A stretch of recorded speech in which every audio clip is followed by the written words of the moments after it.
Let's loop it. Let's scoop it.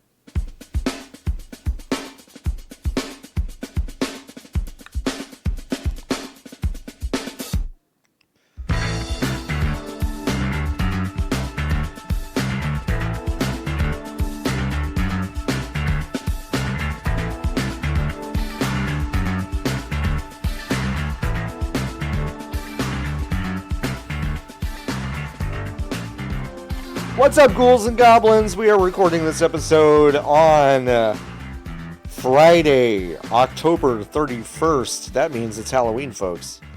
That means it's Jasper's first birthday. Happy birthday, Jasper. Oh, happy birthday, Jasper. Also, a bunch of people in the Discord have birthdays A lot of people out there. So I know, I saw happy that. birthday, folks. Happy birthday, folks. We'll shout those specific ones out when we get to the questions. But yeah, that was a shocking development. Hey, welcome to the VGB's podcast. It's episode 74. I'm one of your hosts, John. Warren with me is Lotus, the Goatus. Welcome to the Shotus. Hello. Hello. Niki's been taken by a swamp monster. Yeah. You gotta look out for those late season swamp monsters when it's Gotta been really look out hot. for the Niki late always season likes to swamp brag monsters. about how nice the weather is in LA. Well, it attracts swamp monsters to regions that they previously did not inhabit. So Unbelievable. In unrelated news, moving's tough. So we get it.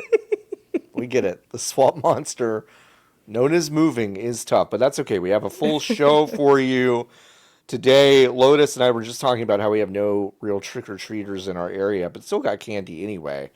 Because you just kind of gotta. What's yeah, we have a lot of kids in our neighborhood, so we were like, maybe they will. The unfortunate thing is we're in like the farthest away building and on the top floor. So like even though we have elevators, we're just like they're not gonna come. They'd be out, yeah. But apparently our complex put on some little shindig for like a few hours because they don't want their employees to work overtime on Halloween on a Friday. Of course. My roommates went to get mail and they said it was bumping, and like there were a bunch of kids there like having a great time. So there's something. We had a corpo Halloween thing and people dressed up. Someone was a great our front desk lady was a great Wednesday Addams. Nice. She saw saw Wednesday. Sidewalk. Cute. When we were driving somewhere, and I was like, it's a shame that perverts have ruined this, but I would love nothing more than to roll down my window and yell at this woman. Yeah, right. Also, Michael Jackson bagged my groceries at HEB today. Whoa. Which was pretty great. That's pretty cool. That's pretty great. Little girl walked up and said, do you know how to moonwalk? And he said, I can do it for you, but you have to give me a second. That's awesome. He was actively bagging groceries. You're gonna have to give me a second. I'm bagging groceries. Hee hee. That's awesome. Yeah, I'm trying to think of costumes I saw out in the wild today. I saw a Clockwork Orangeman. Which really? I just always see that and I'm like, it's interesting. It's so strange because I don't even feel like that film, like it's a cult classic or whatever, but I don't feel like it has that much like cultural clout that you just see it casually. Yeah, it doesn't have a ton of cachet. I think like if I saw it in London, I'd be like, all right, but like here for some reason it's like in Arlington, Texas, it's a little weird. Just this is Bart Simpson's influence because he dresses as that in some treehouse of horror. I think that might be right. I saw an Ariel at IHOP. That was good. The Little Mermaid. Ooh, sure. Yeah, that's a good one. We saw a few people around. I saw a Tinkerbell leaving my office. Not someone I work with, but like someone else in the office building. And she was clearly on her way. Like, there's no way she went to work like this because it was like. Oh, I see. It was like a. It was like let's say it was like definitely like an after work outfit, if that makes sense. Yeah. And she like dropped something out of her purse on the way out of the parking lot, and I got to yell, Tinkerbell, you dropped something, and she was able to, because I didn't know who it was. Right. But it was kind of fun. No, I have to get my mom to tell me because her entire office like goes totally gaga for Halloween, and they all dress up. Yeah. Last year, my mom, who really likes makeup as like one of her hobbies, did paint herself completely blue and win as Mystique. So Ooh, yeah, I think fun. I think they were all different X-Men because they usually do themes. Yeah. So yeah, imagine your OB-GYN down there, full blue. Full blue. Code blue positive. Little cold. A little cold. Okay, a little pressure. Just full Mystique blue. Yeah. Yeah, It that'd be was so crazy. funny. That'd be crazy. We'll take you to the She'll have to we'll tell me take if they win we'll, again. we'll take you to the pap smear room in a second. Just fully head to toe blue. That'd be great. I'd love that. I love it. That's pretty awesome. Gosh, it was such a busy week in games. Have I played many? Actually, You that played I a good actually amount. I front loaded it. I played a lot of games last weekend, and then this week has been Oh, yeah. maybe my busiest week at work so far. We had several late nights, and I was like, I just got in the door like 20 minutes ago from work, so coming in super hot. Lotus was nice enough to gather all these stories today. Let's talk about one of the. I mean, there are actually a few really funny ones. I mean, like depending on how you look at it, they're really not that funny, but If they are you're fucking if you're funny. listening to this program regularly, you probably also think that they're very You funny. also probably think it's very funny. But yeah, there was a really cool piece over at Business Insider that talked about all the generative AI tools that in particular is using because they have been really bullish on generative AI stuff to replace some of their workforce for I think really longer than any other major publisher. Yeah. But And the like piece on file forcing their employees to use it. Yes, and yeah, like that. In contrast to Xbox, who reportedly is not giving a top-down mandate to their studios to use generative AI, although some of them are. But EA, that's definitely more of a mandate. And the problem is that their their tools aren't very good, according to this Business Insider article, which is very, very funny to me. Yeah. Devs when you let devs speak anonymously, turns out it doesn't really matter what part of the company they're at. But I think more of them came from like QA, just saying like, yeah, I know that this is going to replace me because there's a few things that it is decent at. Like it's good at Yeah. aggregating like literally thousands of Yes. reviews or whatever. And Yeah. they say, them's the breaks, I guess. And But it still they're sucks at it. there's like there are code auditing tools that I think are like pretty good for this stuff.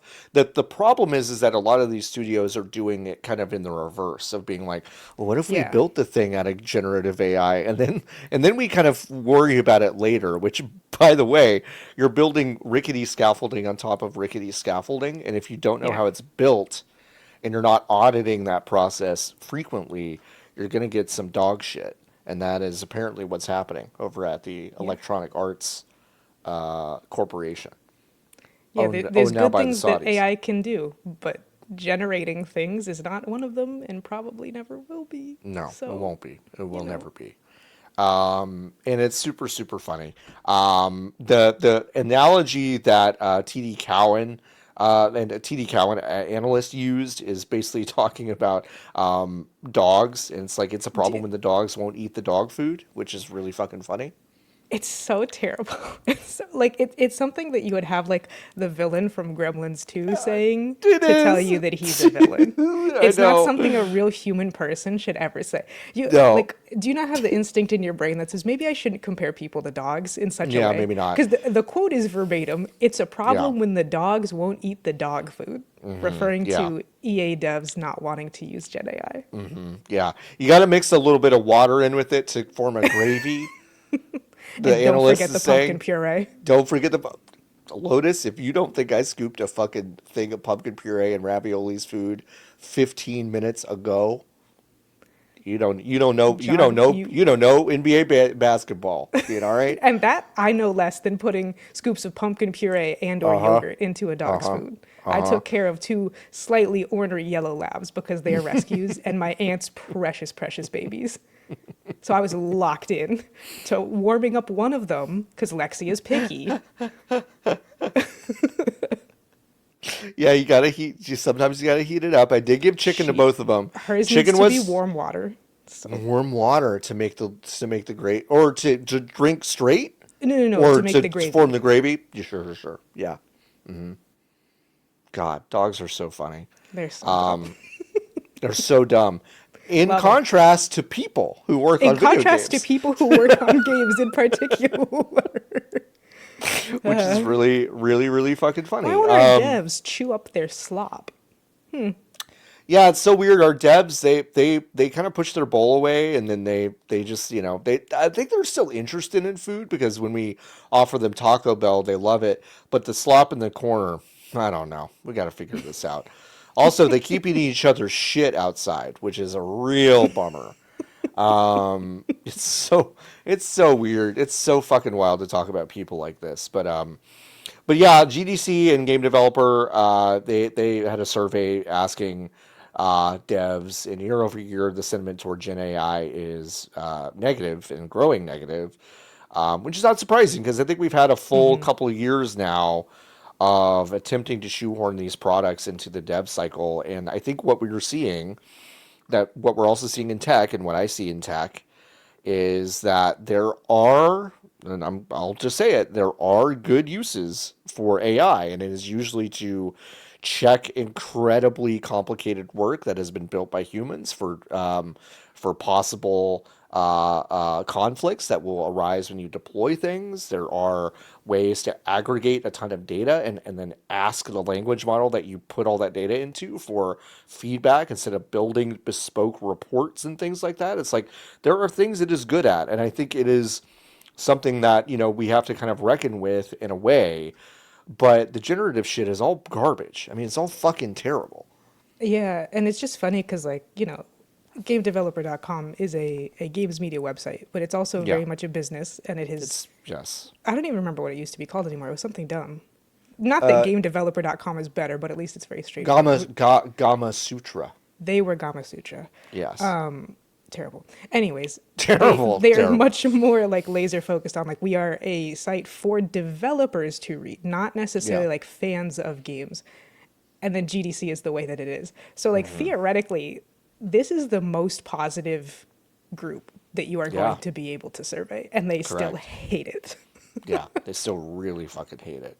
And it's nuts. And it genuinely is not just the fear of, I think, losing labor to it. I think it is No. people that are in the You hate having position. to redo a fucking robot's work that you could have done faster and better. It is like people don't like people don't like rough drafting. Like they generally don't like doing it. So you've built an entire economy after going, well, we're going to build the rough draft for you. Don't you love going over a thing again to Don't see you how love? don't you love that? It's like, Famously, no. script doctors have really good jobs that everyone loves. Everybody loves it. It's like it's the chicest, coolest job in Hollywood. People that have to carve all this shit up. And it's like it really is such kind of common sense of just nobody wants to do this kind of work. And I think it is extremely funny that we keep trying to make it happen. It is going to spell certain disaster for the companies that are insisting upon it. And it's going to create, frankly, new jobs, which may or may not be a good thing, of essentially people who are there like catchers to block wild pitches. Every single, like, imagine being a catcher and now every single pitch is wild and you've got to catch it and Yeah. block it and make sure it doesn't go into the fucking dugout. And it's like, this is what kind of jobs are down the line. And it's like, well, you could just have a pitcher that doesn't suck ass. Like, maybe that would be better. And it's like, no, the pitcher's going to be kind of drunk the whole time. And then it's just the catcher that's got to be really good. It's like, Drunk why? and just fucking heat. Yeah, I mean, it's like, it really is kind of a goofy thing to reformat the business like this because I think you're going to get fast iterations of garbage. And there's no real upside to that, I don't think. So, anyway, we're preaching to the choir in a Yeah. sense, but it is just one of those things where the more confirmation we have that even professionals don't appreciate this shit, it's still good to see, I guess. So, Mass Effect 5 Mass Effect 5. going to be built in Gen AI. And Jennifer Hale will be completely inserted. Jennifer Hale. Jen H.A. What looks like an L, a capital I. That's amazing. I can't believe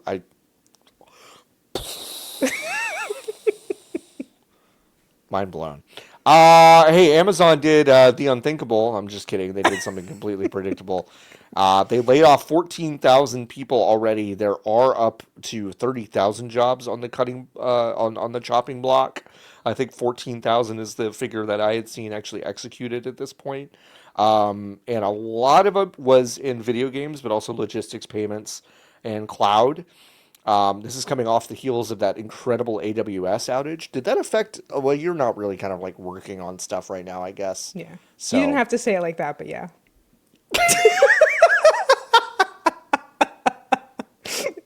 You know, I got halfway through it. I got halfway through it. I was like, hanging out lately. I was like, I didn't need to say it like that. I didn't even need to say it at all. No, I know what you meant. It's just deeply funny. It was just really funny. I just was like, yeah, you probably would have no reason to deal with AWS unless you're playing Fortnite or like Discord had some problems with it. AWS was basically handling.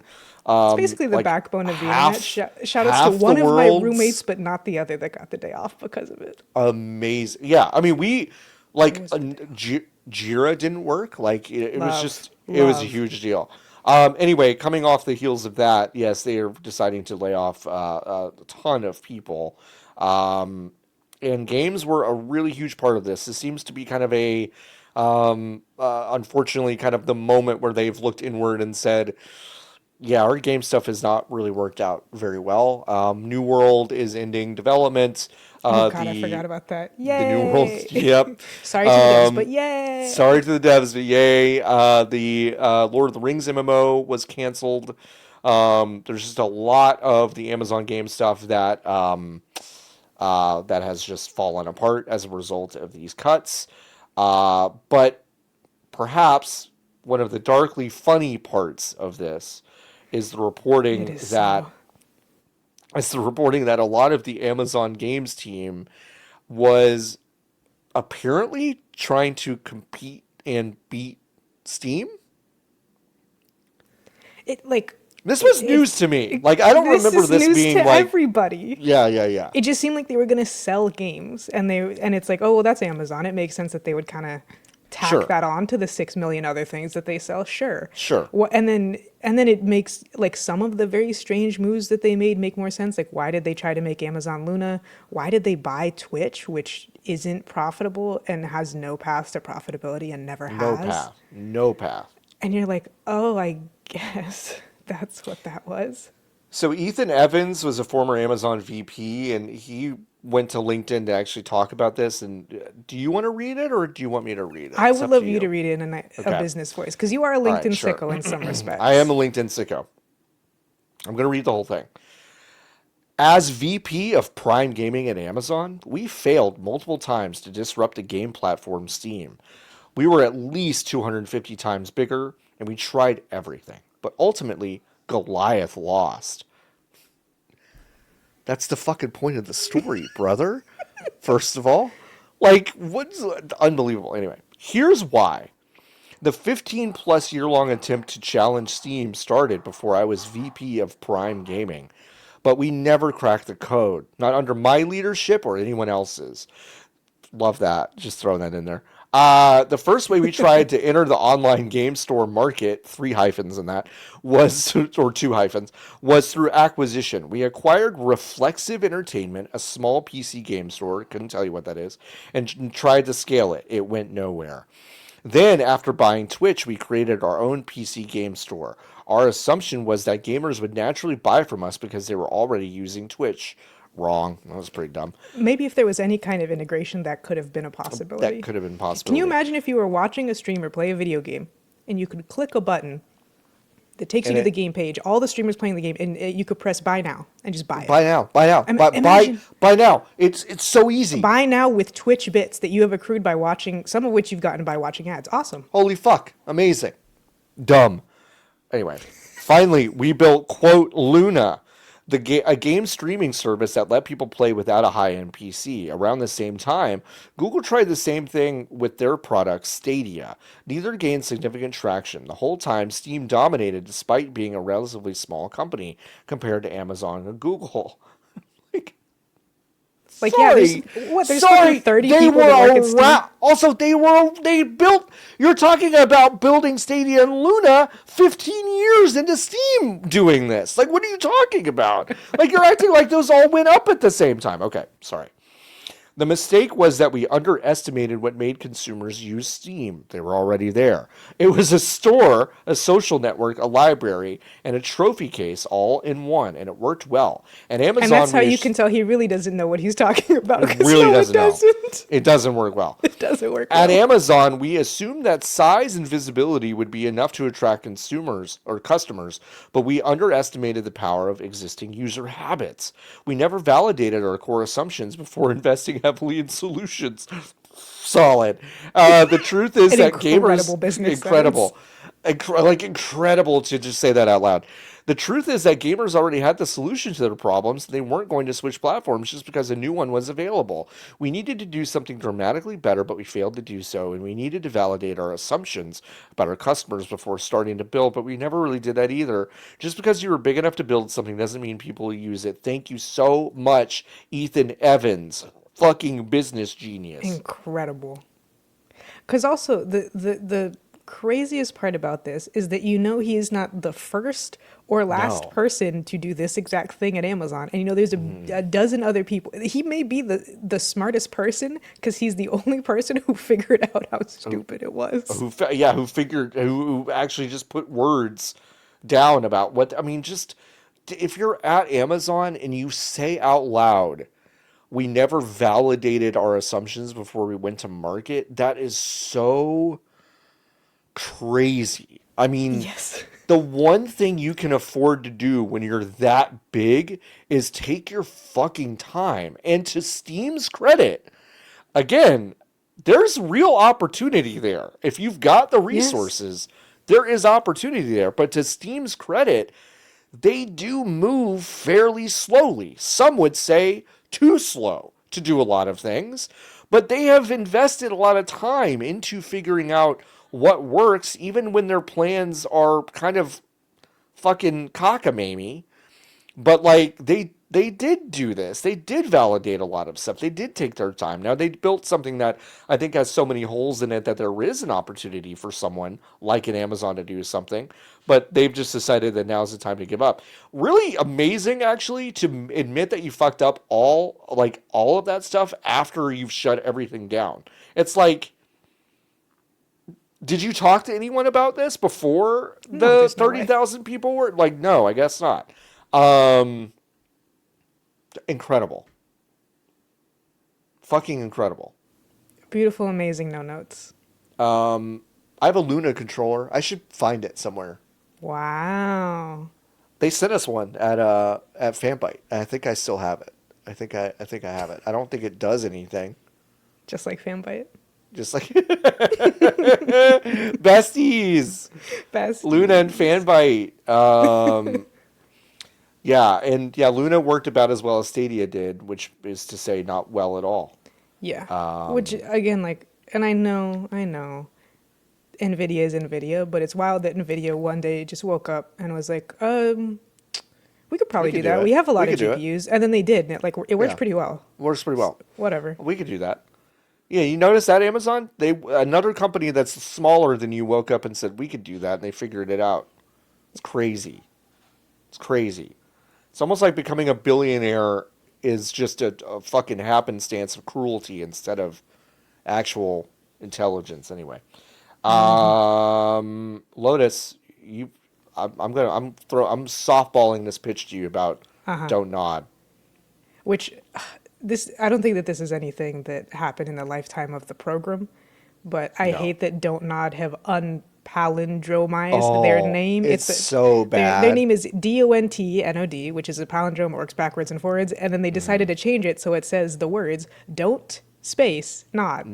So it doesn't work anymore. It was so weird. Anyways, those are the original developers of Life is Strange, which was published by Square Enix, and I think Square Enix partially owns some kind of the rights. It's one of those confusing things. They own parts of it. Yeah. Yeah, and they put out their half-year financial statement for 2025, and apparently they just kind of casually mentioned in there that they have a development deal with Netflix to make a quote new narrative video game based on a major IP unquote.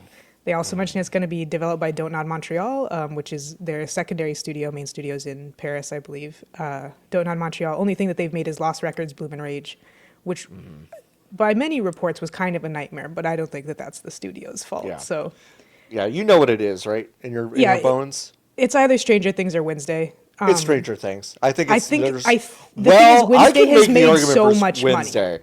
You're That's right. the thing.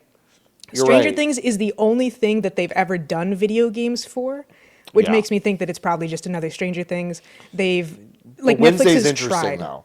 Yeah, Wednesday's Netflix interesting. has tried with Stranger Things games before, and none of them Yes. have really taken off. There was a Telltale one, right? Yeah, there was Or did a I make Telltale that one. up? I Yeah, think no one Telltale. played it. There's been different ones because also, I mean, Netflix has like kind of gutted their games Yeah. division after ungutting Yes. it, 3 years ago or whatever. Yeah. And so they have various like Oh, they canceled it. yeah, but so it's looking good for Don't Nod. Oh my god. But yeah, like Netflix has gone in and out of games multiple times, and they've realized that the things that work the best for their games are little like choose your own adventure mobile games for the stuff that they do. What's with this? What's with this face? We're gonna upload an image from a leaked image from the canceled Stranger Things Telltale game. Oh jeez. Oh man. Oh man. Oh man. This is Will. This is Will, the small child that gets sucked into the wall in the first season. That's not a spoiler. No. This is a fucking brontosaurus with a human head that I'm looking at. It's so here. funny. It's really good. If you're watching the YouTube version, you can see it right now. If you're, I love Coconut Head from Ned's Declassified School. Coconut. Fuck! I wouldn't have thought about Coconut Head from Ned's Declassified because I in watched a that million show so years. much, and that's the first time I ever heard the phrase "Coconut Head." God, it's so in my head fucking forever. funny. But yeah, especially because all of the Stranger Things they've made before have failed, including Have I think failed. their mobile games like get outperformed Yeah. by the fucking Emily in Paris mobile games that they have made. Yeah. I have to imagine it's Stranger Things, but it could be Wednesday. Because Wednesday is presently making shit zillion dollars. I will say Wednesday is a much more interesting. I mean, especially if like If not someone that who it could really actually write matters, took it, it could happen. if they can really write it, if Jenna Ortega actually voices it, like I can see it being fair. Although, can you imagine getting Guzman and they would probably get someone else because I can't imagine. I really can't imagine Luis Guzman going into the booth. I meant for Jenna Ortega. I mean, I honestly, think for all of it. them. Catherine Zeta-Jones is not going into a booth. No, and also I think all of them would make terrible voice actors. Like a lot. Look, I think you're probably right. There could not be a program more purpose-built for me to watch. And I think, and I'm going to be hyperbolic, but I do mean it. I think the first season of Wednesday is the worst season of television I've ever seen. It's really bad. In terms of like, it has a budget and it can't materialize anything. Yeah. Concentration, nope, other word. Conversion camp for werewolves, insane sentence to say. Especially because it's like the whole lycanthropy thing being a metaphor for menstruation and kind of being a pubescent teen, and then conversion therapy is insane. So anyways, it could be Wednesday. I hope it isn't. Because also I hope it's neither. I hope it's Emily in Paris is what I hope it is, but it won't be. John, I was thinking about that just because I know that their most successful game is an Emily in Paris Choose Your Own Adventure game, and I was like, I would love if out of the three it was Emily in Paris. What if they have a lot of IPs? Well, okay, yeah, they have a lot. Let's because it could be 13 reasons, which would be fucking crazy. 13 reasons why. That would be fucking crazy. But wouldn't it make sense for the people who made Life is Strange to make a 13 Reasons Why video game? As terrible as that program is, and as much as it almost certainly led to an increase in teen suicide, it did give us the phrase, "This is my 13th reason." So it's impossible to say whether it was bad or not. It could be Bridgerton. And that's a long shot. But Bridgerton's kind of interesting. Bridgerton is the thing that makes the most sense to be a video game. However, I Yeah, don't think they would spend the money on no. Don't Nod for Bridgerton. That would be like the I think that's a long Kardashians shot. choose. What is it? Is it just called Choices? The Kardashian games? Yes. I think so. So that's where Bridgerton would go, and I think that they have those games. But yeah, they have a bunch of stuff. They have a bunch of like sitcoms and like dramedies that like pull numbers of people watching, Yeah, but that they have a most people don't like Shane talk about. they have a Shane Gillis show called Tires. They have the conservative coded romantic comedy Nobody Wants This with Kristen Bell. That's the most like Lotus. You should watch a few episodes Well, of the yeah, show. Kristen Bell It's is in it. so yeah, I know. It's so crazy. I'm like, I can't believe how conservative this is. Um, that might be like really actually to be honest, gang, Netflix's IP fucking stinks. Like I'm Yeah, like, it blows. wow, And this is like really Wednesday isn't bad. even theirs, obviously, which is kind of the other reason why No, it might be Stranger Things. Like I don't think Netflix owns anything Adams Family. They are being licensed no, to they're do being such a thing, licensed. or Yeah, being allowed to, I should say. yeah. Wow. So yeah. Could be Ozark. That'd be really funny. A show That would that's be already really funny. over, and they're like, you play as yeah, The you just horse. play it. Yeah, yeah. Oh my We've really god. tapped in. It seems like our major player base is kind of young women in fandom. So I think if we could get a game about A horses into the horse? Yeah, Netflix that'd be good. stables, That'd be that'd be good. pretty good. That'd be good. It could be Beef. That It hasn't could gotten a season 2 be. yet. Could be Beef. It could be Ali Wong and Stephen Yuen. Doing oh man, that'd be wild. Yeah, I don't know. I think Lotus, you're right. I think it's probably Wednesday or Stranger Things. I think Smart Money is on Stranger Things as some sort of like button on the show because that's about to end. Yeah, like But Wednesday, I think speaks to more of like, okay, that show is obviously going to go for 4 or 5 seasons, and if they have something in the middle of it that is like a game, yeah. I'd probably do okay. I don't know. I don't know. I don't know. Would it? I don't know. Well, I think it would because people still like the Adams Family a lot, despite That's Wednesday true. being like a complete kind of bastardization of the Yeah. version of the Adams Family that people enjoy and remember. So, That's true. Anyway. Yeah, one of the most interesting pieces of news we got this week, even though we're kind of due for a brand new one. Instead, what is happening is Nintendo is releasing an Animal Crossing, a New Horizons? Yes. Fucked me up for a second. Animal Crossing New Horizons Switch 2 version and expansion at the very beginning of the year, so January 15th. Lotus, how excited are you about this?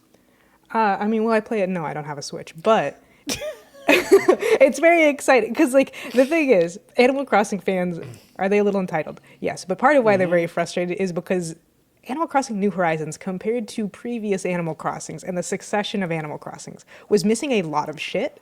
Yeah. And, like, there was an expectation, not even remotely unfounded, that there would be more stuff in it. So I think that this is really nice. There's cool stuff that Animal Crossing fans will recognize and are like, oh, thank God. For me, again, every single time I see an Animal Crossing director news, I'm kind of like, oh yeah, that wasn't in the game already. That's Yeah, tough. yeah, yeah. That's tough. Wild. You can now actually use the mouse to Yes, the do Switch stuff 2 will in have design mouse mode, which is stuff. very cool. I think that's pretty neat. Not sure if I'll use it, but like, I might go check some of the stuff out again. Um, Lotus, your point about like, yeah, I think like a lot of people expected more from this game. I really it when I think about Animal Crossing New Horizons coming out at the fucking zenith of everyone losing their minds during the pandemic and like it becoming the video game focal point to the extent, and again, I've said this multiple times on multiple shows, it reversed fanbyte.com's fortunes overnight Yes. because one, Dylan Skiffington had the fucking foresight to just do a fucking tier list of all of the different villagers, a thing that I think is stupid beyond all sorts of logic, decided to do it, and it ended up being the most popular thing fanbyte.com ever did by like a magnitude of literally 5,000 or something like that. I mean, it was Yeah. unbelievable. And just going by that alone, and also just how many people were playing, it is shocking that Nintendo did not call an audible and be like, "We got to do some shit for this game. This went crazy for us." Yeah. I And wonder how long obviously, they've known, you know? yeah, Like, fuck it, just wait till the Switch 2 is out. maybe so, because like I can, well, on one hand, I culturally they were much, if I recall correctly, many Japanese developers were much more, let's say, reverent about the need to go home and be safe and not necessarily keep the fucking engine going on everything, the way that some people were. But this was still one of those things where it did shock me that it cooled off as fast as it did, given the just unbelievable numbers that were playing this game. And yeah, like to your point, a lot of stuff like New Leaf, a much more robust feeling game than Yeah. New Horizons. Yeah, it's strange. And the thing is, though, in my head, I just want to imagine, because sometimes game directors, especially at Nintendo, they have such outsized personalities that you really wouldn't expect, especially for like the glimpses of you get it from like Sakurai, for example, Right. in like directs and in his own stuff. You're like, no, like he must be terrible to work with in some respects. No, But I like know. he's so Yeah. laser focused. So like in my head, I just like to imagine like the senior board Yes. controlling New Horizons found Yeah. out that people were burning through their game that is supposed to take you multiple years to even remotely feel finished with, resetting the clock and burning through it in a week and saying, make those fuckers wait. Make them wait a little longer. Make him wait. Make him I sweat heard it rumors we're out. going to have a Switch too. Wait until that shit's out. Fuck them. Yeah. Fuck him. And I would Fuck him. respect it. I respect it too. It's fine. But it's interesting.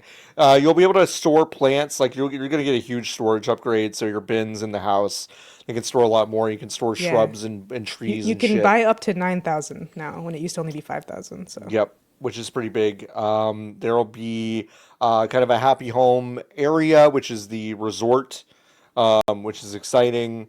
There's a reset service by Resetti. Resetti will clean all decorations yay. out of a given area, so you could do entire island or beach or a yard size area. And then you can now actually save up to 3 islands, which is like, Yes, for Slumber come Island, which is on, nuts. which I is mean, nuts. Slumber Island's one of the things that I think people were like, oh, I guess they're just not gonna do the whole thing or do Yep, any new stuff. And this was like, hi, no, just kidding. You can also do yep, multiplayer and terraform islands together. yep, huge. Okay, okay, okay. Pretty cool. This might get me to go back and check. It's one of those things where I played this game pretty religiously for about 40 days, stopped, and then just had no real inkling to go back. And now I'm like kind of itching for an Animal Crossing like game, and it's been 5.5 fucking years since that game came out, and I'm about ready for it. So I don't know. It'll be interesting. A really funny note: the Kirby DLC and upgrade was like $20. This one's $5 if you already own Love. it, which is like what? I just want to be in the room of the discussion of all of that. I'm just like, okay, yeah, the Kirby thing's $20. Okay, all right, all right. Sure, okay, sure. We could probably scale more on the Animal Crossing. Animal Crossing's only 5. Okay. I just don't understand it. It's fine. I'm I glad can it's only only imagine 5. because so many fucking people own it that they said, yeah, I just guess they're just I like, don't fine, know. we'll scale. It's fine. Someone But used some it's math on that one. someone did some math, but it's like, as someone, let me be careful here. As someone who is very surprised by the lack of price sensitivity about what people will pay for in terms of video games, maybe just try it at $20. Y'all might make so much money you're gonna want to fucking make Mario Odyssey 2 a lot faster than you're making it. I don't know. Just a thought. Speaking of really good games from 2017, Legend of Zelda Breath of the Wild vinyl LP sets are priced at $50. It's a double LP with 30 tracks, and then also an 8 LP set for nearly $200 with 130 tracks. This thing is it is gorgeous. I don't like get into these big vinyl sets, but when I did see this kind of all laid out, I was like, damn, that's pretty nice. I do have a record player in Yeah. my living room. I'm like, I could get down to some with some BOT dub.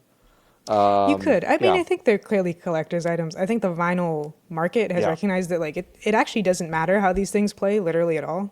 yep. They made a point that like all the stuff was newly mastered and da da da da da, and it's like, well, but the point of vinyl is to press a live recording to it. So Yeah. who gives a shit? Who gives a shit? I don't know. I thought it Who was gives really a odd shit? again with the price sensitivity, but I think that they'll still make a lot of money on it because Yeah. they never cared about you, person who has a normal amount of income. They never gave a fuck. They So don't just care. jot that down.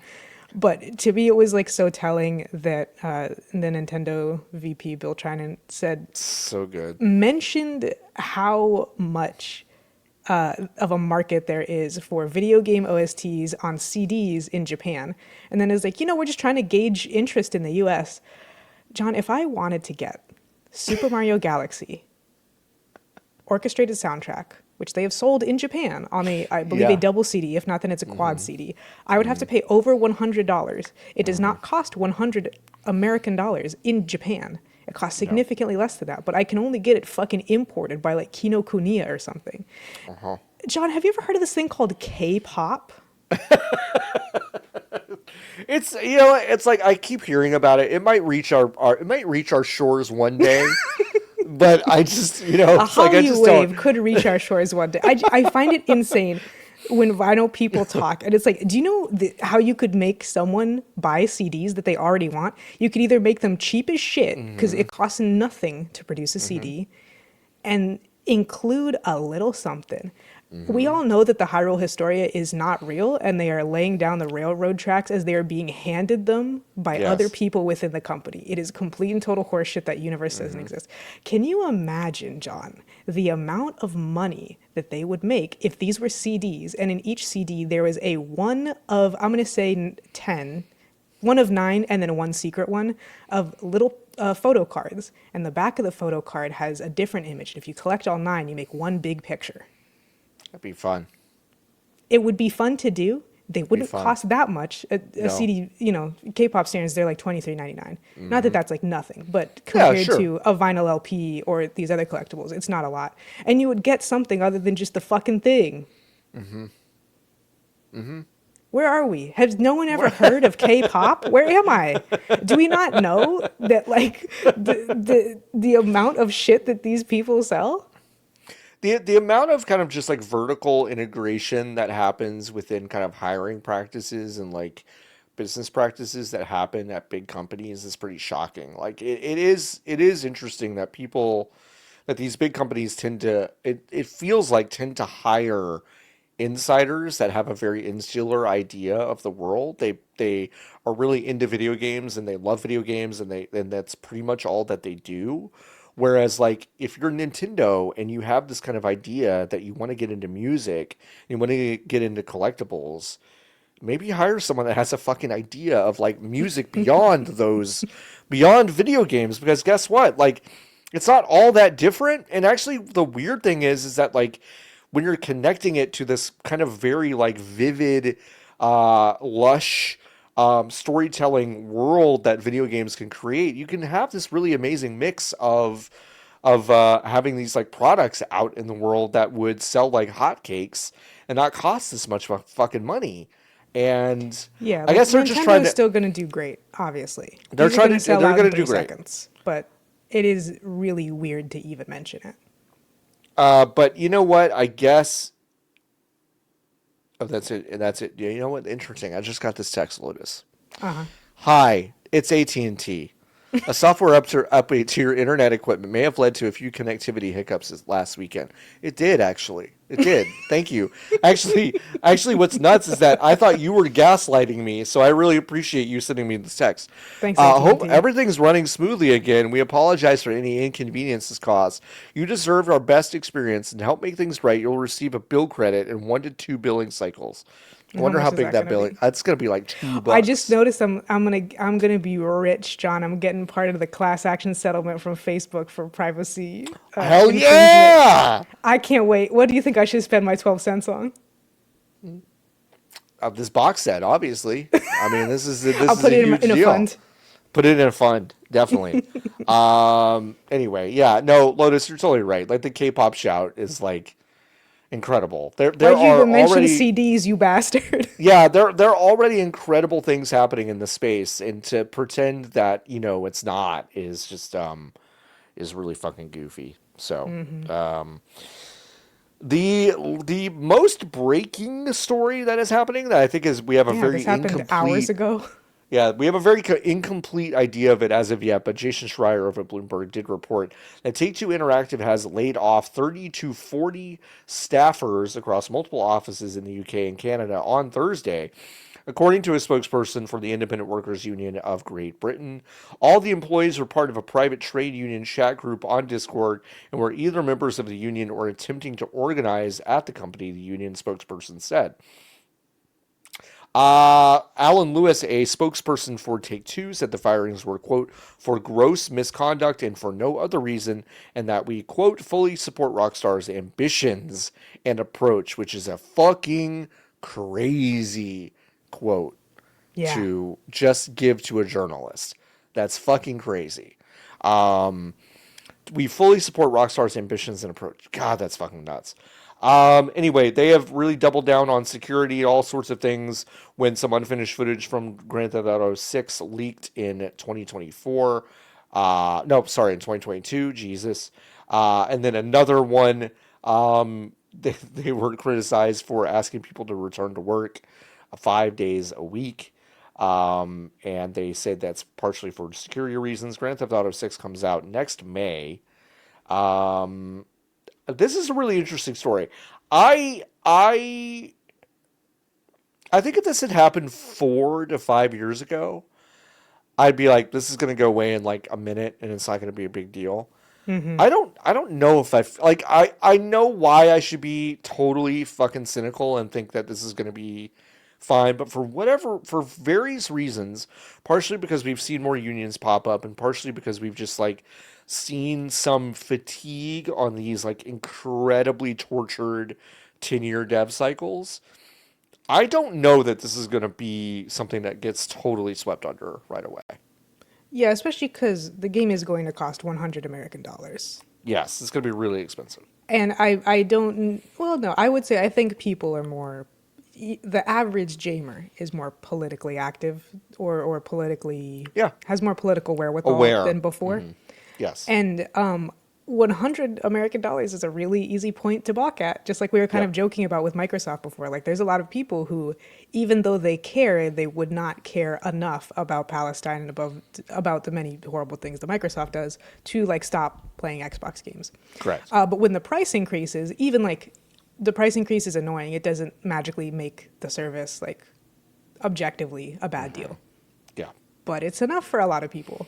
And It's then enough. the other stuff's also enough for a lot of people. And then another price increase on consoles is enough. And so I'm like, maybe it is not going to be as okay for them. You certainly like to believe so.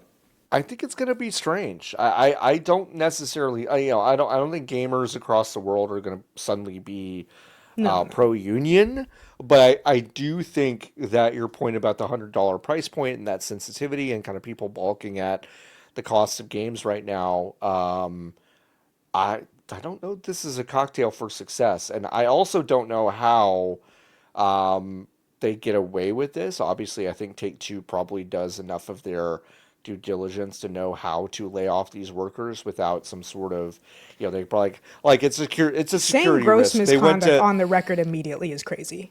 it is crazy, but I'm sure what they've done is they've taken their security measures that they've installed since last year and said, okay, If you have a Discord and you're talking about work stuff outside our normal channels and it's Discord, that's going to be gross misconduct. And will Yep. they be able to get away with that? We will see. It'd be nice if these 40 workers decided to file a suit and try to fight this. But it is interesting that in Canada and UK, two countries that I think have a bit more legal standing with unionization at the moment. I'm not saying it's like great, but it's better It's than not the great, US. but it's not us. It's not us. It's not us. I just wonder how this is going to go. So I think this is really interesting. This is very clearly some sort of union busting tactic, obviously by Grand Theft Auto maker Rockstar and Take-Two. And we will see how it shakes out. But it's it's developing. Just got reported. It's a big story. We will follow it closely. Jason Schreier was, I think, first to post about it this afternoon. So thanks to Jason over at Bloomberg. He's got all the inside shit. How do we get that? He's doing Lotus, it what do over we there. do? What do we do? What are we doing wrong? What do we do? What do we do? What do we do? What do we do to get Rockstar to email us and say, Well, what if did we they say can again? go back approximately 10 years in time and then Yeah, make a huge damn. scoop about Rockstar doing horrible things there, then maybe we'd have some some good graces and some good contacts. So you're saying that putting in the work a long time ago is kind of what got Jason here. Okay. Unfortunately, it would appear that like 15 years of integrity and Yeah. important scoops might have had a might have helped. Okay. it might have helped. Fine. Whatever. I guess. I guess that's fine. I'll give up on the stream. That's about it for the news this week. Lots of stuff going on. If we missed any stories that you want us to talk about, go ahead and hit us up over on our Discord. You can go to discord.gg/VGBs, join our Discord. And we have a bunch of free shit, but we also have exclusive channels for our Hive members. You can go to vgbs.com/join to join the Hive. Let's talk about some games we played, huh? Yeah. We both played some stuff. Niki wrote in their part Taken by Swamp Creature, which is Oh no, not that a was game. me. I just had Oh, that to was report. you. Good, thank you. Also great game. AAA game. It reminds me. I think this is a Tumblr post. Just one of my favorite things ever is everyone riding the train this morning got 250 XP because a level 32 Dracula wandered onto the tracks. It's really good. And seasons greasons, everybody.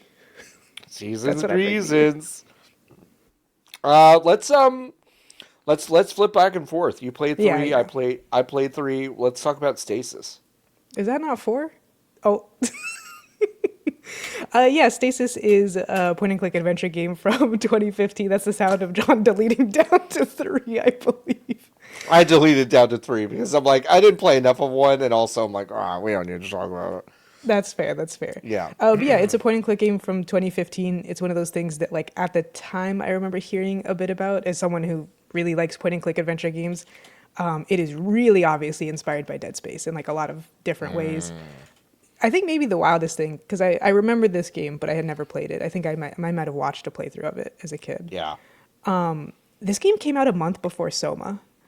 And Whoa, really? yes, is that Wow, not that is unbelievable? wild. Yeah.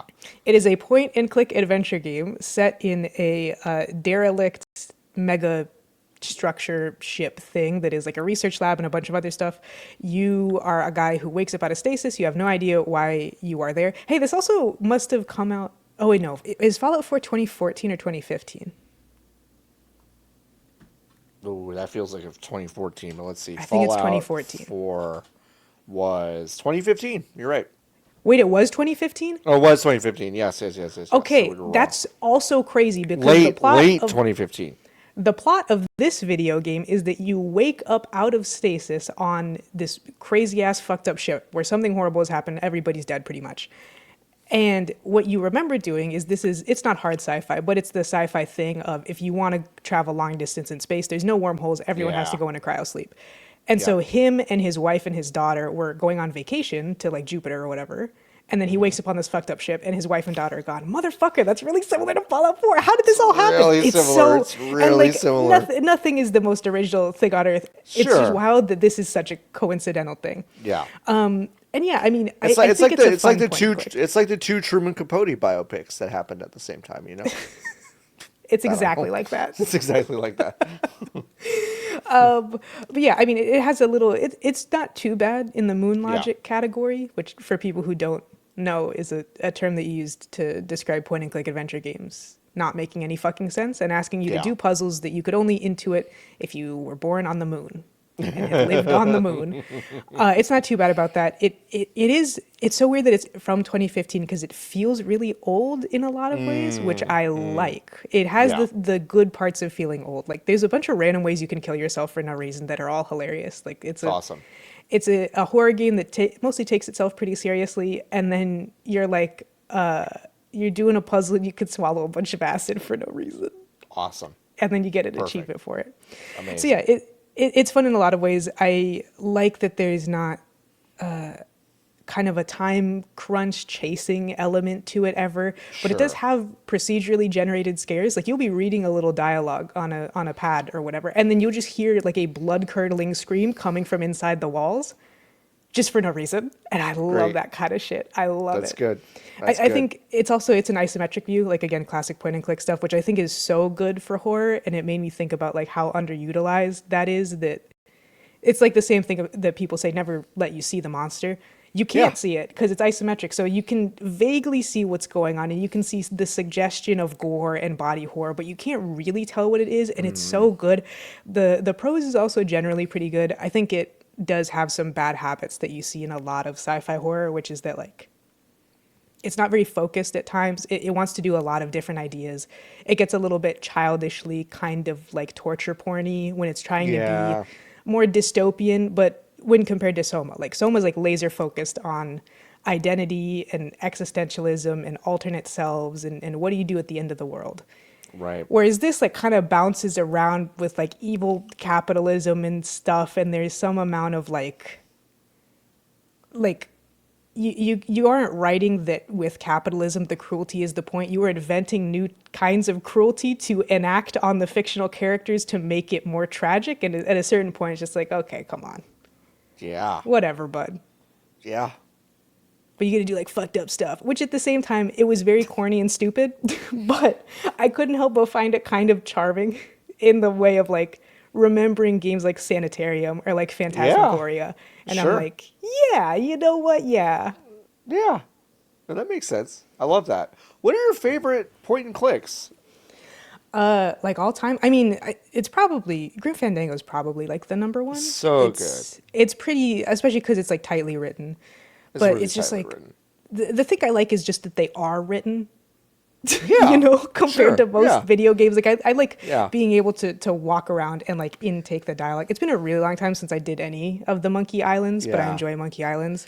And I'm someone who like I got into point and clicks because I played a lot of escape games as a kid because Yeah. those are like the games that are free are Escape the Trunk on addictinggames.com. And so I like Yeah. that little puzzle aspect. I think Thimbleweed Park is really fucking good. Plenty of people have said it. Yeah. But Yeah. Thimbleweed Park is excellent.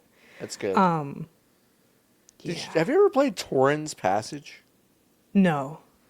Play Torrens Passage. Play Torrens Passage? Yeah. Okay. It's the guy that made Leisure Suit Larry. Okay. Hold on. Okay, perfect. Hold on. No, I'm in. Okay, Do you know hold how much on. I love the first Leisure Suit Larry? The idea of I- starting I- a game and being like, "Who's the president?" and me, me having to answer like, "Is it Reagan at this time?" Like, I know, like I have no fucking idea. just But because I want to see the porny scenes, I gotta know who the fucking president was when y'all made this. it's So that funny. it's that dude who's making a family fantasy point and click game, Okay. and he can't help himself, right? He Like can't- he's still a pervert, right? So my godmother Dana bought me this game sight unseen, had no idea what it was, for PC, and I got fucking deep into this game when I was like 9 years old. So I'm very, I think you can get it anywhere, but you can get it on GOG, and I think Okay. it's playable there. I'm very curious about what you would think about that game. It's a interesting. Sierra game. It's a very like. Yeah. It's not like I don't think it's like deeply interesting from a few perspectives, but like it is written. It is certainly written. It is Okay. written. Because I will say I do like There's a series called Edna and Harvey, which I Yeah, kind yeah, of yeah. like. It's by the Deponia people, which normally is Yeah, kind of like, uh-oh. But that game's fucking funny. I don't care. yeah, I yeah, love killing people in horrible ways in point and clicks. yeah, It's like a classic thing to be yeah, able to do. And yes, you can write deep stories, and people definitely yeah. go, oh, Dead Secret. I completely forgot about that till right now. Although I guess that's technically a walking simulator, but it really Yeah, a doesn't little need to bit. be. Yeah, I That don't has need to one of my be. favorite scares in anything ever. Ooh, I haven't played it. I've just seen little snippets of Should it. I spoil it? I guess it's okay. Sure. Yeah, okay. So it's a borderline point and click adventure game. Mm-hmm. You're investigating a murder inside of like a cabin in the middle of nowhere, Mm-hmm. basically. Like very Courage the Cowardly Dog looking ass place, right? Like Yeah. there's a windmill that's just creaking, there's some crows, but other than that, it's like very eerie, very quiet. And like a lot of point and click games, and even something like Gone Home or What Remains of Edith Finch, it kind of accidentally creates a very scary atmosphere. Oh, Gone Home. I played Gone Home by I myself fully in thought my something was going to kill office. me the entire time. And I it's was, famous I for was that. totally. Yeah, yeah, yeah, yeah. Yeah, and so like a lot of those kinds of games are like that, where it's so lonely and it's so quiet, and that game really weaponizes it because you are investigating like a murder, and there's kind of a cult angle to it. And then John, like there's spooky masks on the wall, like the guy, was like investigating something somewhere and brought back these spooky masks.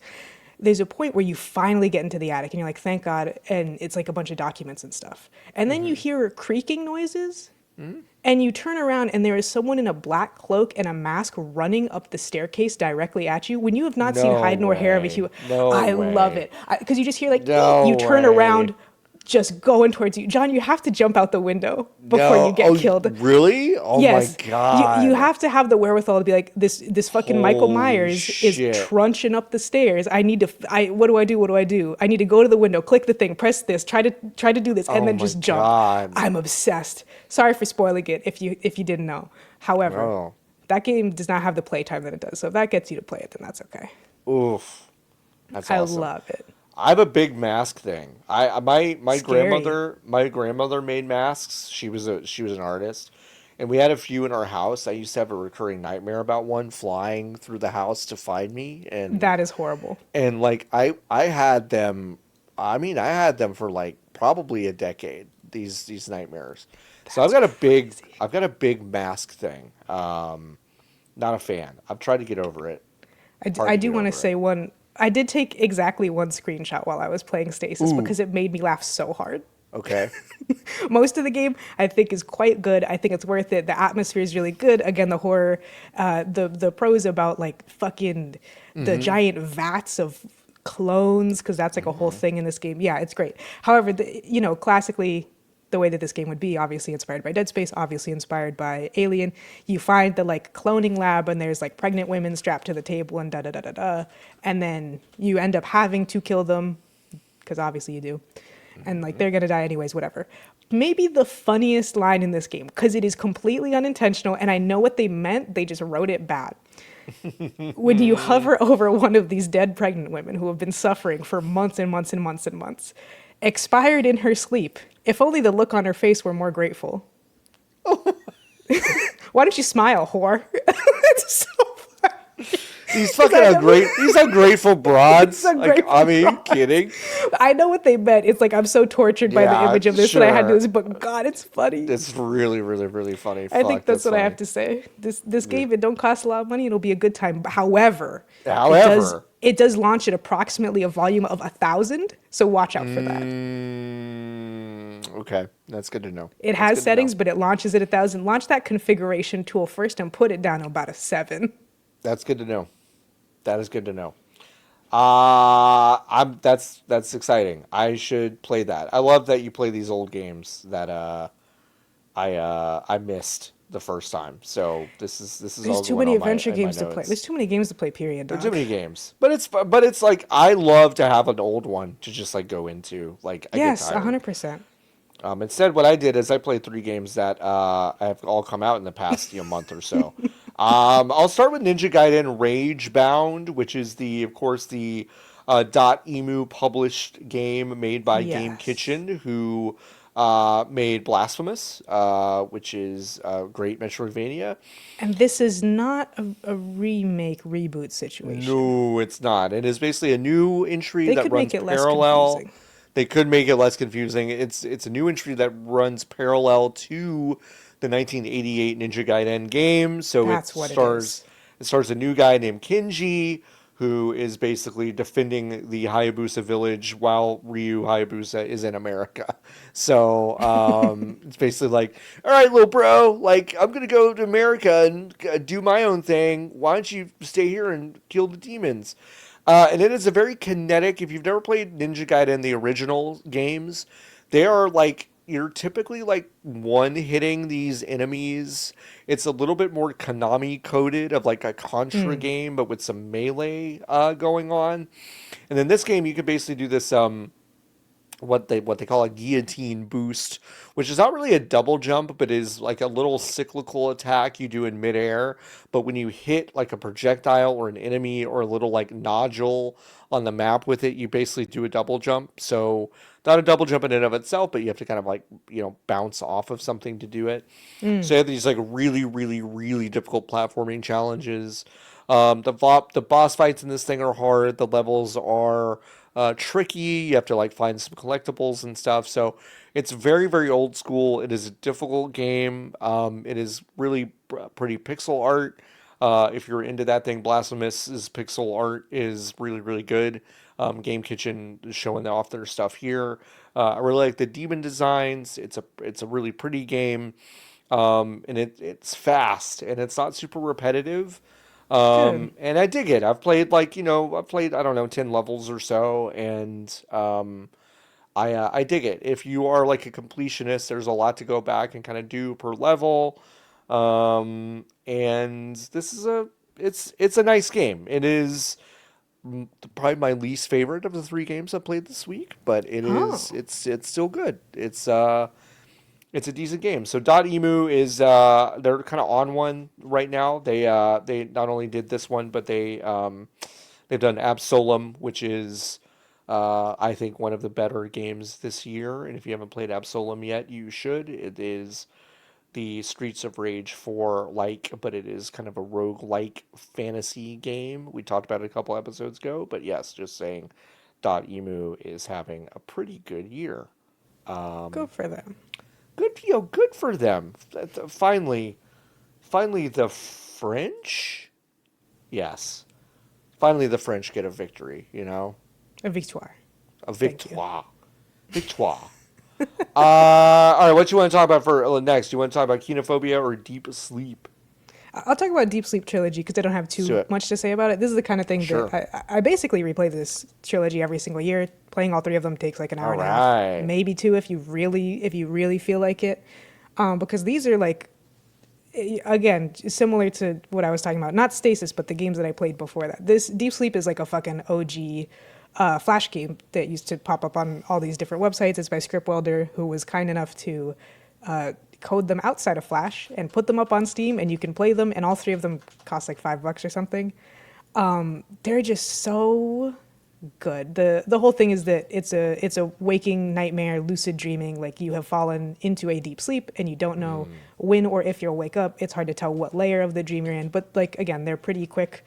Like this is what I would be tempted to say. This is what Faith was before Faith existed. Yeah. The video game series. I mean. Yep. And it's like fairly straightforward point and click stuff, but I think it really does a good job with the scares that it does and the building of tension. And there's a few like time sensitive things that you have to do that are just so awful and so good. Like one of the best things that like horror adventures, a classic thing that they make you do is a monster is chasing you and there's a door where you have to turn a valve on the door and you have to be able to not freak out long enough to do it correctly and in time to shut the thing out. And I love stuff like that. Yep. Pressure. Yep. They got good audio design in those games, Cool. which again is an insane thing for something that used to play in my web browser 12 years ago or whatever. Yeah. But they've always had like a really, really rich soundscape of creepy whispers and strange banging noises that are very deliberately placed. You know exactly when something's after you. And I like that. I love that. So you only get scared for an hour and a half. Hit it up. It's also, it's pretty chunky pixels. Like it's not particularly realistic or anything. Like there's there's not even too much in the way of like blood and guts and bones. So I don't know. And there's a new one, right? Did I make Yes, that I up? haven't played it though. Okay. Interestingly, it's totally standalone and it's an RPG. And Okay. it's much longer. I think that game is Okay. like a 10 to 12 hour game. I haven't touched it at all yet, but I'm very interested in what they It's have to called do. Deep Sleep Labyrinth of the Forsaken. So if you've Yes. played the other three Deep Sleep games, you might want to check that out. Even though, like Lotus said, it is standalone. I'm seeing that here too. Um, cool. I love Creepums. Love I should Creepums. I should play more Creepums. I don't play enough You gotta Creepums. stream some Creepums. Oh yeah, could stream some I Creepums. could. My first stream ever was me. I think I said this a couple episodes ago, but my first stream ever was playing Amnesia: The Dark Descent with a friend of mine Oh because man, I was too scared to play it alone. But Discord did not work very well at the time for streaming to someone. So I said, "Hey, how about this? We'll just get on Discord together, and then I'll yeah. stream it to Twitch, and like you'll just kind of have to follow along." And a bunch of people showed up, and I was like, "Oh, okay." That's awesome. Yeah, no, I love the season. Amnesia is so fucking scary. I It's so can't believe fucking that game. scary. I It's love so it. fucking scary. It's really good. I love it. Okay, let's keep with the ninja theme. I played also Shinobi Art of Vengeance. This is kind of part of Sega's revival of a lot of their old franchises. Obviously, we've seen it with Streets of Rage, and now we're seeing it with Shinobi. And, folks, this game, one of, I think, the prettiest 2D games I've seen in a long Ooh. time. It is a gorgeous, gorgeous, gorgeous game. Lizard Cube made this game, and Lizard Cube also did the Streets of Rage 4 game, so that's not actually .emu. Sega published this one. But it is a gorgeous, gorgeous game. It has slightly larger levels than you would see in a Ninja Gaiden. It is a little bit more thoughtful. It's a little bit more Souls-like, if I may. So it feels like a grander game and not something that feels a little arcadey. But it is lush and it's pretty. And I think the writing is pretty good. I think the voice acting is pretty good in this little 2D adventure. And I think it is one of the prettiest games that I played this year. And it's really good. It's got kind of like it does have levels, but they're kind of they're Metroidvania levels in the sense that like you'll play through one and there will be rooms in it Ah. that are not really accessible to you, but you will unlock those tools later in the game and then you can go back Okay. and explore these spaces more thoroughly, which I think is like kind of a cool trick. If you're someone like me that like I think Hollow Knight and I think Silksong are cool, but like I get a little fatigued with how big those maps are and how Yeah, much there they're is to enormous. go backtrack. Shinobi actually provides like kind of bite-sized versions of that allow you to kind of go back and explore new areas with it within those levels, like as you unlock some of this stuff. I think it's kind of clever. It's a cleverly designed game, and again, it is gorgeous. It's fun to play. It is one of my favorite games that I've played this year, and it's awesome. So, if you liked at all Streets of Rage 4, Lizard Cube is so good at doing this really lush hand drawn art. And Shinobi is one of those franchises that like I kind of liked when I was a kid. I was a Sega Genesis kid, but I didn't love it. I liked Ninja Gaiden on NES a lot more, but just in terms of their modern reboots or retellings of these kind of games, Shinobi Art of Vengeance is like definitely going headfirst into kind of some modern sensibilities in a way that I think is more interesting. So, cool game. Cool Like it. game. It's gorgeous. Um, I do love a game that's pretty to look at. Imagine when game is good and look nice. And look nice. It's awesome. What a cool combo. Tell me about Kinophobia, please. I will. Lotus. This is a text parser game. I didn't realize I only played adventure games, but No, that's what I do. Lotus, I knew that before you wrote the notes. So I was like, tell me about the adventure games you played this week. No, that's good. On average, it's going to happen, but I didn't realize till I just said it that I have only played point and clicks and text parsers. But yeah, Kinophobia is by Bruno Diaz, pardon me, who worked at Failbetter as a narrative systems designer on Fallen London for a bit. Bruno's awesome, super smart. Yeah, wrote some of the folk stories for Where the Water Tastes Like Wine, and then just randomly dropped this like yesterday, I think. Yeah.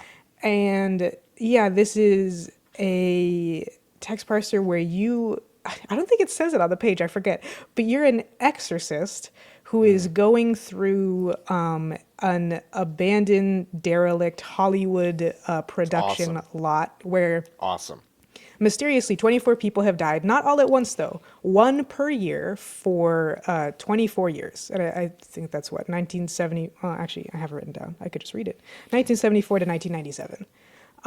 And you have to figure out the name of the person who died, the year that they died in, and how they died.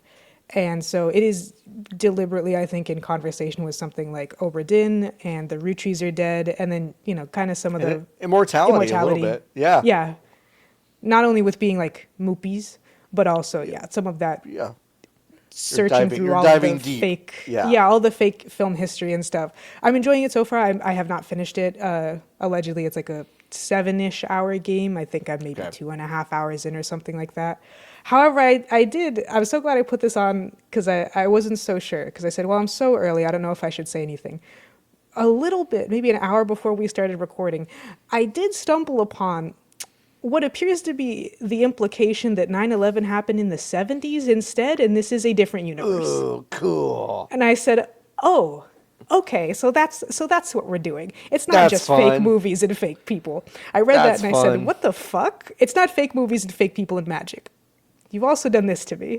We've also done this. So yeah, I'm pretty into it. It does have some of the foibles that you get with text parsers.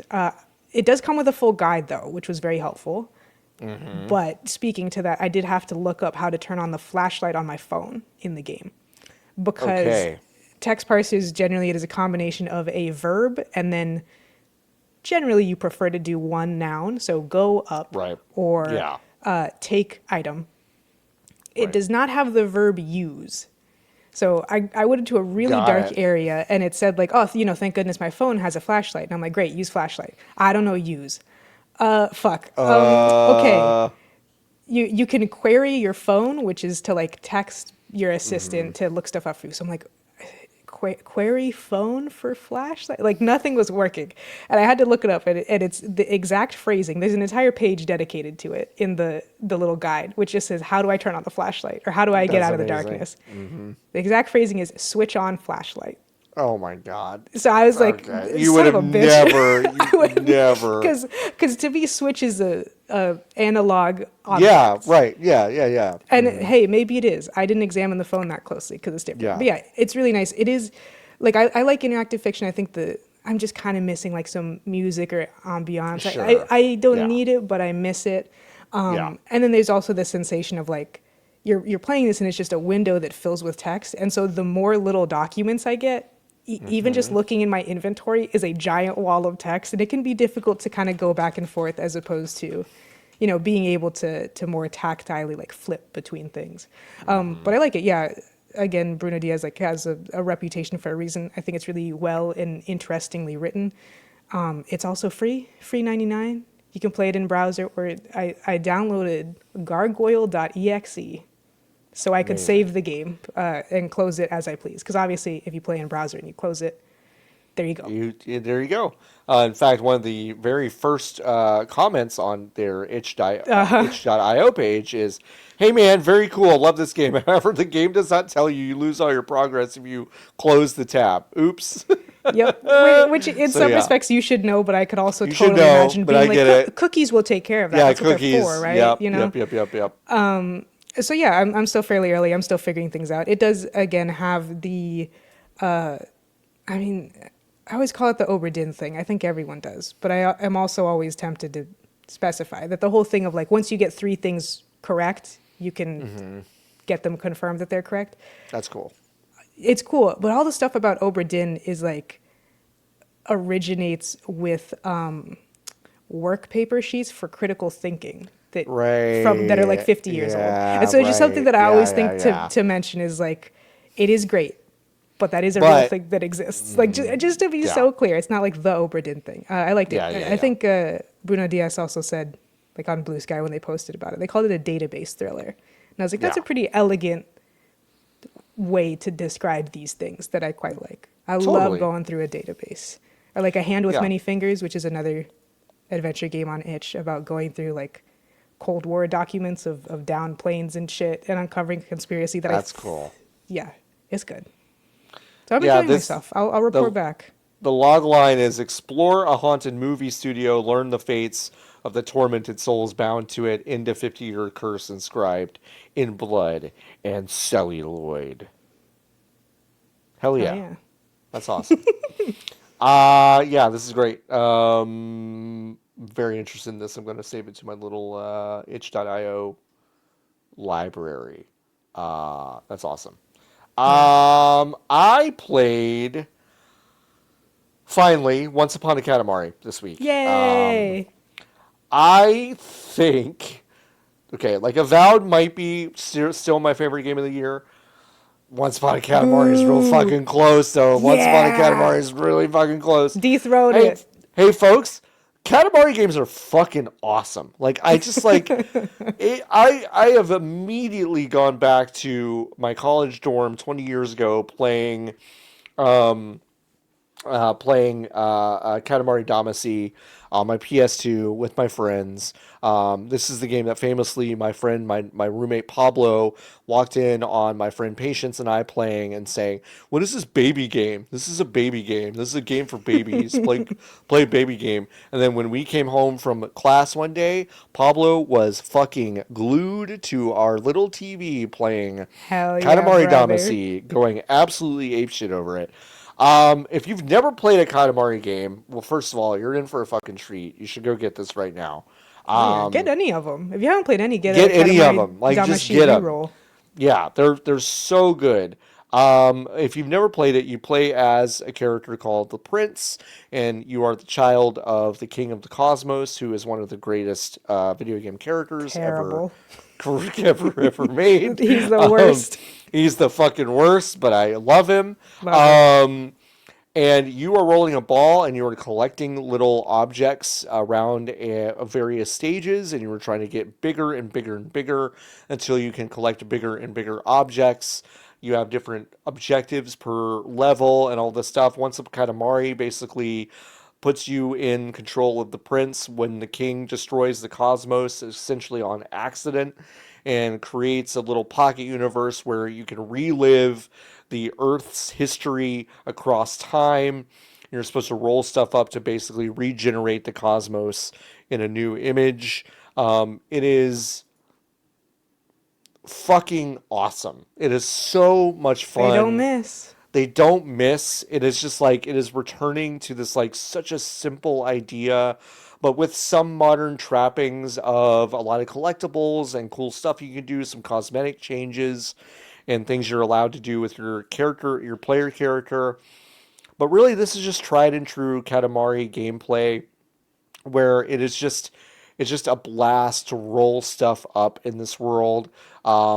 You're always trying to like get big enough to roll up like a cat that you see or a person. It's always kind of this weird like intrinsic goal you have to get big enough to roll up some of the stupidest stuff in the map, like in the level. And a really brave, amazing, but totally expected thing that they have done is like this game just looks like a PlayStation 2 game. It is totally made in 2025. Give the people what they want. It's like if you have fucking design chops and confidence, it doesn't have to look like a fucking. It's like it looks the same as it did 20 years ago, and it's awesome. So I just immediately transported and delighted, and I just think this is one of the best games of the year by far. And it runs amazing on a Steam Deck. So if you have a Steam Deck and you're on Steam, It's great. You can get it on Switch, PlayStation 5, and Xbox as well. But like, this game came out a week ago, and I can't put it down. It's awesome. So Love. yeah, I just can't say enough good things about it. It's a really clever take on it, and just one of those things. It's like, you realize, like, it's just one of those games that make you realize how complicated I think some people making games. Like, it's just Yeah, you brought it up a couple weeks ago, I think. it's just like And you were like, well, people just missed Katamari, and so they yeah, made one. so they Because made they had one, the ideas. and Great. they That's it. it's like it's so good. So if you've never played one, play any of them. But also, Once Upon a Katamari has some modern quality of life stuff that I think you might appreciate. But it's awesome. So please go play it. Very special series of games, and the new one is awesome. So can't really honestly can't say anything else about it. It's just so good. Great. So yeah, awesome. Music? Music is great. Perfect. It's awesome. Is kind of non It's in the same sequitur as vein. the music tends to Yeah, be. yeah, Good. it's totally non sequitur. It's totally like there's some like acid jazz bullshit in it, but it's also like just the same Katamari,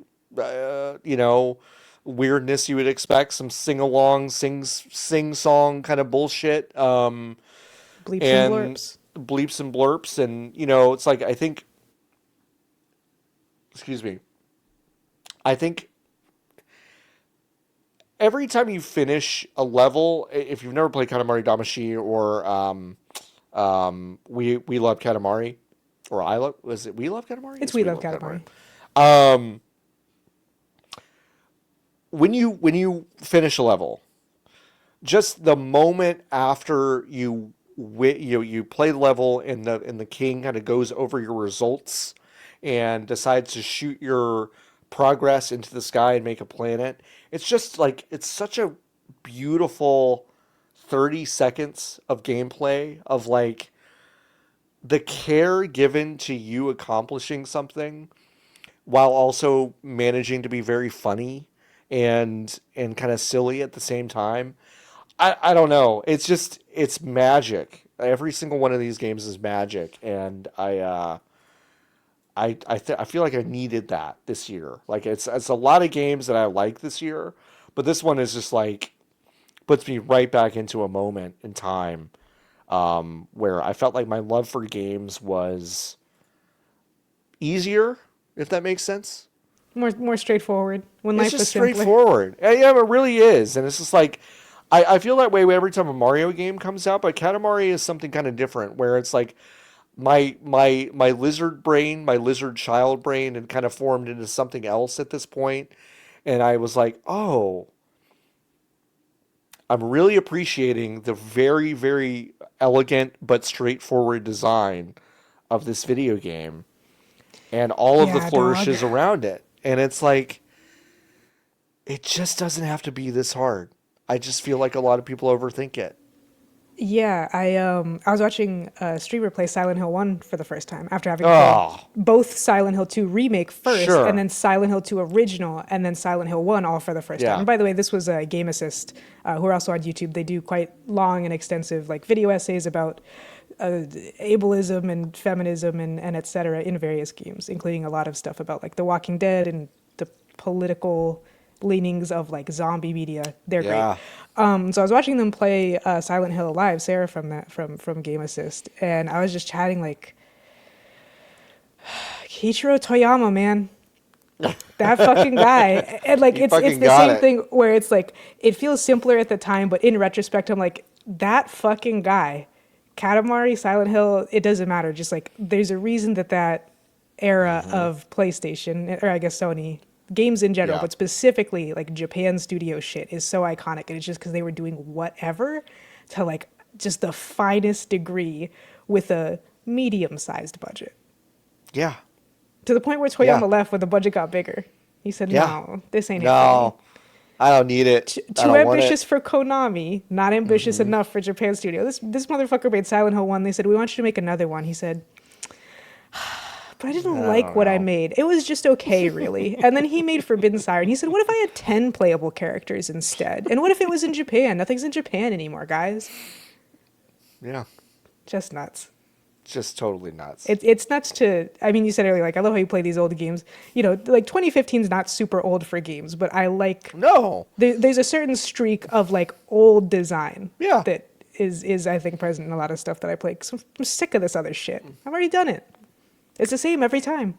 It just like you find the thing that works and you just do it again, but like I don't know. It's like it does kind of like in a way it does kind of feel like going to a concert of a band you loved when you were, 20 and you're just like just play the fucking hits. And then they play the fucking hits, but like they're older. And like they're older and like you understand them on a level that you didn't when you were 20. And you're like, fucking yeah, brother. Like, It's yeah. a hit for a reason. I didn't get Like, it it's a before. I can't hit. believe Like- it, but I didn't get it before. Like, I fucking get it. And it is gorgeous. I mean, I was in bed playing this with my headphones in, and Anne was asleep, and I was just like, moved. I was moved. I texted I texted Pablo. I was like, brother, like, there's a new Shout outs game. to There's a new game out. Like, you should go fucking play it. It's awesome. So I don't know. It is. I love that. It's awesome. good to have it affirmed that we actually do like video games. Sometimes, We do like video games. It's like, listen, there's a lot of sometimes bullshit it takes that happens. a little work to find them. It does, but it's like we this do like them. this shit still hits like all the time. So it's I just gotta remember that. So I don't know. It's good. So No one's stopping you. You can play whatever you want. you can play whatever you want. Lotus, you're so right. And You can play whatever you want, and the bigger you are, the larger you are. I respect you and Dylan, who was mentioned earlier in the podcast, in such a way. Dylan was the first person I knew who ever had a documented backlog that he just didn't give a shit that he was 5 years behind. And I was like, and I'm like, now I think about that, I'm like, fucking return. Yes, I need to go back to just like play the old stuff that I missed that I felt like, well, I don't have time for this. It's fine. It's like, that's not fine. Just go back. Like, who gives a shit? Yeah, so, no, destroy. For Dylan, I know that Dylan knows how, but for everyone else, destroy your backlog. Destroy. Don't even. If the game comes to you in your mind, like I was playing Stasis and I was like, oh yeah, I've never actually played Sanitarium. I've watched someone play it, but I haven't played it myself. I should go play it. Just play it. Just all that kind of shit. And for me, it's different too, because there was like such a history of games that existed before I was really playing them. And I was like, there's some I should go back to, but I did rub up against the way that games media talked about certain old games. And I was like, these are ass, actually. I'm just going to play what I want. Just play what you want. That is, I think the tagline of this show is play what you want, because I think it is, we get caught up in modern stuff. I do it too. Like, I feel pressure to talk about some stuff, but if I'm honest, there's so much stuff that we've missed. We don't like. Yeah, and that's the thing. You'll never catch up, ever. Even if you play every new game that comes out that is popular, you're going to find out a month later, like what happened with Among Us, that this game that came out 2 fucking years ago that you've never heard of is apparently the best game that's ever existed. Apparently, yeah. And so now it's time for you to go play that too, jackass. No. Yeah, hey, how many podcasts did you listen to this week that talked about Stasis? Fucking zero. If there's a different one, fine. y'all gotta let me know. Y'all gotta let us know. Because that's my kin out there. But yeah, no, we kill your backlog. Who gives a shit? All right, listen. We're gonna answer some Hive questions. If you want to ask us Hive questions, go to vgbs.com/join. Join the Hive. You can go to the Hive category on our Discord. That is discord.gg/vgbs. You can ask us a question each and every week. We'll try to answer most of these this week. We'll try to get through them. Yeah. Valerie B is going to start us out with a question about caffeine. Is the 400 milligrams safe upper limit for caffeine just a psyop to keep us from reaching our true potential? I could be wrong, but just psyop made me think, don't we know what caffeine does to the body because of the CIA? Yeah, it's kind of like, it's a psyop in the sense that they did it and we know what it does. So, look, if you're not shitting yourself and trembling while you type, you can do what you want with your body. That's what I'll say. Yeah, listen, I love caffeine, but when I love sody pop. When I did this recently. when I had 2 full 8-ounce cups of coffee within about 2 hours of each other, it's too much caffeine for me. It's too much. It's too much. I don't think I consume a lot of caffeine just by happenstance. Yeah. And I don't think it would be right. I'd Our be that little fancy- squirrel from Hoodwinked. We have a That's a great film, by the way. It may be ugly as sin, but that's it's because it would ugly, be but it's funny though. God made funny. it that way because it would be too powerful if it looked nice. Yeah, I think Anne that's Hathaway's in that movie. Anyways. Anne Hathaway's in it. It's nuts. Our fancy coffee maker is so at work we have 5 coffee situations, which is wild. How big's your office? It's 200 people. Okay. So it's 200 people. But it's if our office manager just like, it's kind of dealer's choice, which like I appreciate because like if she did this every day, it would be a crazy amount of work. But it's like there's one of those like old, I don't even know what they're called, those like old in like commercial coffee pot reheater things that like it's like it's from a really diner? big. Yeah, from a diner. Okay. So we have one of those. We have 3 large carafes that have like different like a French vanilla and a regular and like a praline. Okay. Oh, We have an that's how I know y'all espresso. are in Texas. Because why Yes, the fuck I know. you I got know. praline? Praline. I know it's coffee? crazy. It's fucking crazy. It's like I love Louisiana that. and Texas, and that's it. We have an espresso maker that someone brought from home and allows us to use if we Yeah, bring they- our own grounds. Okay. Fair. We have a K-cup machine, which is everyone's mortal enemy because it fucking stinks. It's awful. It's the worst. It's the printer of the coffee It's machines. the printer. But I'm so glad you said printer because then there is a fax machine ass Keurig that makes fancy coffee Oh, okay. with these 2 giant bins of beans, and then you click a button and it'll like froth some milk and like I pour know you what a you're talking special about. pour I you a have seen special one of these thing, machines. and like they're kind of good. Yeah. But I'm sure that's they been cost They've, $30,000. I haven't even asked, but I'm sure they're crazy expensive. That's been broken all week. So all of us have been like Lord of the Fliesing around like the other coffee makers. I had to have 2 K-cups this week, and it was the worst cup of coffee I've had in a long time. That Anyway, is so funny. it's not a psyop. You really can't have too much caffeine. You can. You can have too much caffeine. Okay. There you go. Let me do a clean take of that. You can have too much caffeine. So be careful. It will make your heart explode. Okay.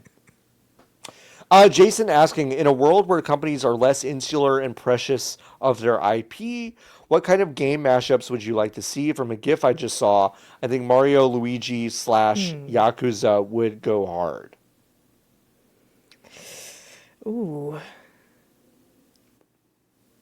What game mashups would I like to see? Because the thing is, you have to do pretty left field. Because if a company owns both IP, there's a non-zero chance that There's a they've done it non-zero chance. already. Yeah. Yep.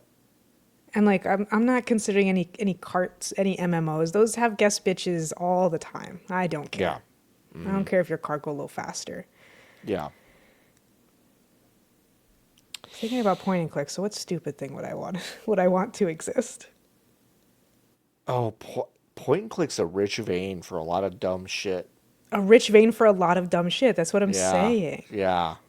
Who's like a game character who like can't die? Not like not Deadpool because I can't stand him, but like a Deadpool. Kratos is kind of a boring answer. Put Kratos in a point and click adventure game. Why not? Kill himself 1,000 different ways. Boy. Like I said. Mix the blades of chaos with that tree resin.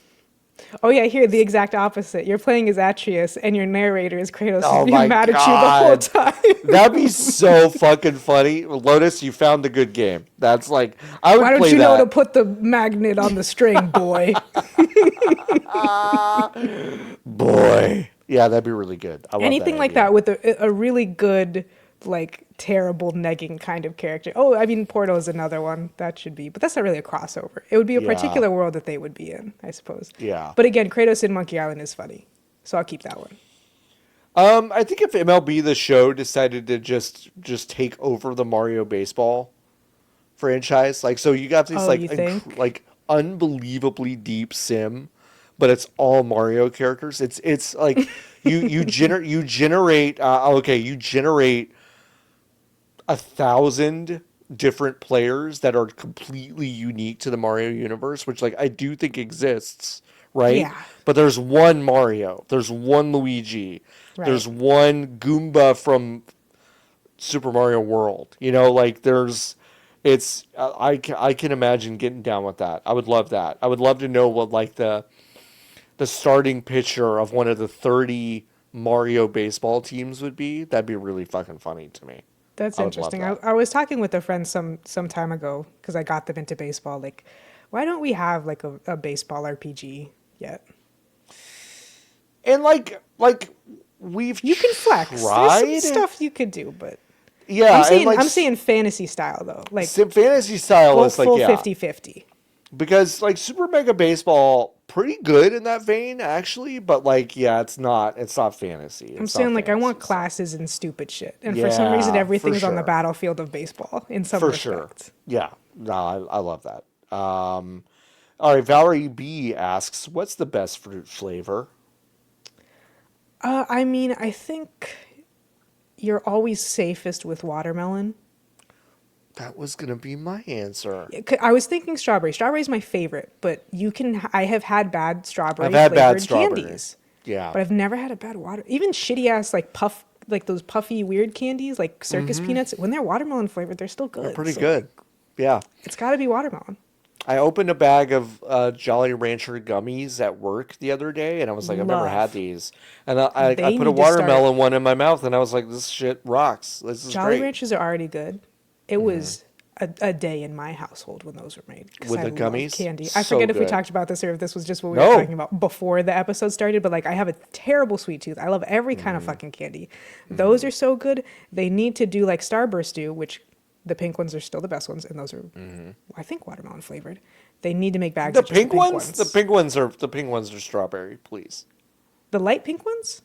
The light pink ones are strawberry. Okay. I Starburst think. got a lot. Starburst has a lot of shades of pink now, so sometimes I Wait, hold forget. on. Starburst watermelon? Did you add a question mark to your Google search? I mean, Starburst pink. Ooh, Lotus? I don't know. That's what I'm saying. Because also, I don't know because I know what you're talking about. I can vividly, I can taste it when I think about it, and it doesn't taste like anything that's real. So No, it doesn't. No, I- no, please, please. I want everyone to understand. When you suck on a Jolly Rancher watermelon, that shit does not taste like watermelon in any sense But- of like. but what I in mean- any sense. they taste like artificial watermelon. What I'm saying Yes. for the Starburst is it tastes like Oh, pink. yeah. It tastes like pink. Tastes But I like don't know pink. what it is. You know, But they are the best we ones. we have a bag of all pink Starbursts in our pantry though. They're great. They're good. They're really good. Jolly Rancher watermelon only. Only. A little bit of the Marvel Rivals came back. I got possessed by the spirit of racist Psylocke. Are you an Oni? Thing aside- Sawyer, Sawyer asking, back to the caffeine question, how do you take your coffee or improvise for your other caffeine crutches? Yeah, I can't even say that I drink it for the caffeine. I only drink soda. I don't drink coffee or tea. I love Dr. Pepper. But Oh, Dr. Pepper's I have so good. phases of dark soda. So sometimes Dr. Pepper, and then after a while, my body gets sick of it. Back to Coca-Cola. Been really craving Pepsi lately. I like Pepis. I I do like like a I like Pepis. I like a Beepus, but it's really sweet. Even compared to Coke Yeah, it is and sweet. Dr. Pepper, it's so sugary, but it's Yeah. sometimes it's just what you need. Like with pho, if I go to a Vietnamese restaurant and they have coconut Pepsi, I'm walking out because something's wrong with y'all. Something went wrong Mm, somewhere because that's not normal. yeah. Yeah, that's weird. I've never thought about that combo, but you're right. It's not about the combo, it's about the principle. It's about the principle. There's some restaurants where you go to and it's like you could just feel that something's not right in here. Something's not right. If you go to a Viet place and they don't have Pepsi, something might be wrong. Sawyer, let me answer your question with just kind of just I'm gonna just tell you what I do. Periodically, I will drink a black espresso if it is made by Anne. Also, she will sometimes make a fancy coffee, and I will have like a maple, like a salted maple latte. Pretty much, my favorite coffee is at a place called Arcega's in Fayetteville, Arkansas, and it is called a Maple Street, and it is a salted Oh, I maple. remember you talking about this. It is a salted maple latte, and it is like genuinely like I'm despondent that I can't get one sometimes, and it's really really good. At work, I get the mochaccino setting on that weird Keurig fax machine thing, which makes a little layer of foam, but then it makes kind of a chocolatey espresso drink underneath it, which is pretty tasty. So yeah, I take my coffee in a lot of different ways, but I will drink it black too, just a big eight To ounce wake cup of yourself black up, or coffee. Yeah, yeah, yeah, that's a lot of the yeah. reason why I don't like coffee is my dad always went to work very early and he would just drink jet black coffee. So like that Mm-hmm. smell is like so astringent and weird to me. Although Mm-hmm. I guess I actually do have a real answer for how I take my coffee, which is in tiramisu. Now that I think about it, Great answer. love a Really good tiramisu. answer. They can be Love very a tiramisu. hit or miss, but when they hit, God. There is another. I'm already googling a name because of this next question. Don't focus asks. No, sorry. Bone Chug actual asks, what's the worst song currently in your head? Currently? Yep. Oh, geez. It's so weird. We were out all day today running errands. Only bangers on the radio, John. Can you believe Oh, that? really? Okay. Breakaway by Kelly Clarkson, Bleeding Love, Leona Lewis. Oh, ooh. Time of Our Lives, Miley Cyrus, played in Michael's of all places. I said, what are y'all doing in here? So, like, right now, I have to think. Something really annoying that gets stuck in my head. I mean, probably that Dance Monkey song gets stuck in my head sometimes. That song's fucking awful. Tones and I, Dance Monkey, yeah, wow. Yeah, that's It's a really bad bad. song. That's probably the That's a worst one bad that gets song. stuck in my head. Okay, who's the guy that goes, "Whip, Benson. whip"? Yeah, but there we go. Thank you. God damn, thank you. You were very nice for you got it, but you were nice for Yeah. lowering it to that level for the microphone. John, I do Yeah, yell that yeah. at my roommates sometimes for fun. It's Full it's volume. it's Please. awful. But It it's so is funny. awful. It is an awful song. I hear it still. Like Often. I feel like TikTok is like cooled on it, thank God. But like I still fucking hear it. It is Oh, awful. anything by Awful. Taylor Swift. Because what Taylor Swift's Oh. best song, Love Story, did play, which is great. But that does remind me. It's me. Hi. I'm the problem. It's me. Because that song also has Why Do I Feel Like Everyone Around Me is a It's a Sexy sexy Baby? baby. There are things that I won't say on the podcast due to incrimination. There are But I'm four thinking it. there are four songs off of her album Folklore, as well as the song Love Story, that I think are genuinely good. I think the She songs has I some good like songs. I think the songs off of Folklore I like are actually a result of Aaron Dessner producing them, who is with The National, which is my favorite sad dad white boy band. And Classic like strain of band. I think those are good. There's a lot of Taylor Swift shit that Yeah. And it's a shame because she makes me has had sad. some really good songs. She's had some Really really good good ones, songs. but the range on her is crazy. Yes, range It's derogatory, crazy. not the way Yeah. you usually say No, not range the when way you're you talking normally about say it. performers. It's crazy. It goes crazy. So I agree. But yeah, but Benson Boone right now is stuck in my head because I heard it like earlier today. It's awful. And he It's so does fucking three bad. three backflips in a bell-bottom pantsuit. Fucking asshole. I hate that guy. All right. Sphinx asks, since I saw this discussion on a different Discord, I'm so glad you asked this here. What are your thoughts on the word y'all? Should it be allowed to be used or should it be banished? For the record, I don't actually care and I use the word semi-often. I wonder if Well, we'll have the same thoughts on this. oh, really? Maybe. Interesting. I love y'all. I don't give a fuck about, like, what do you mean should it be allowed? What do you mean? Yeah. Allowed where?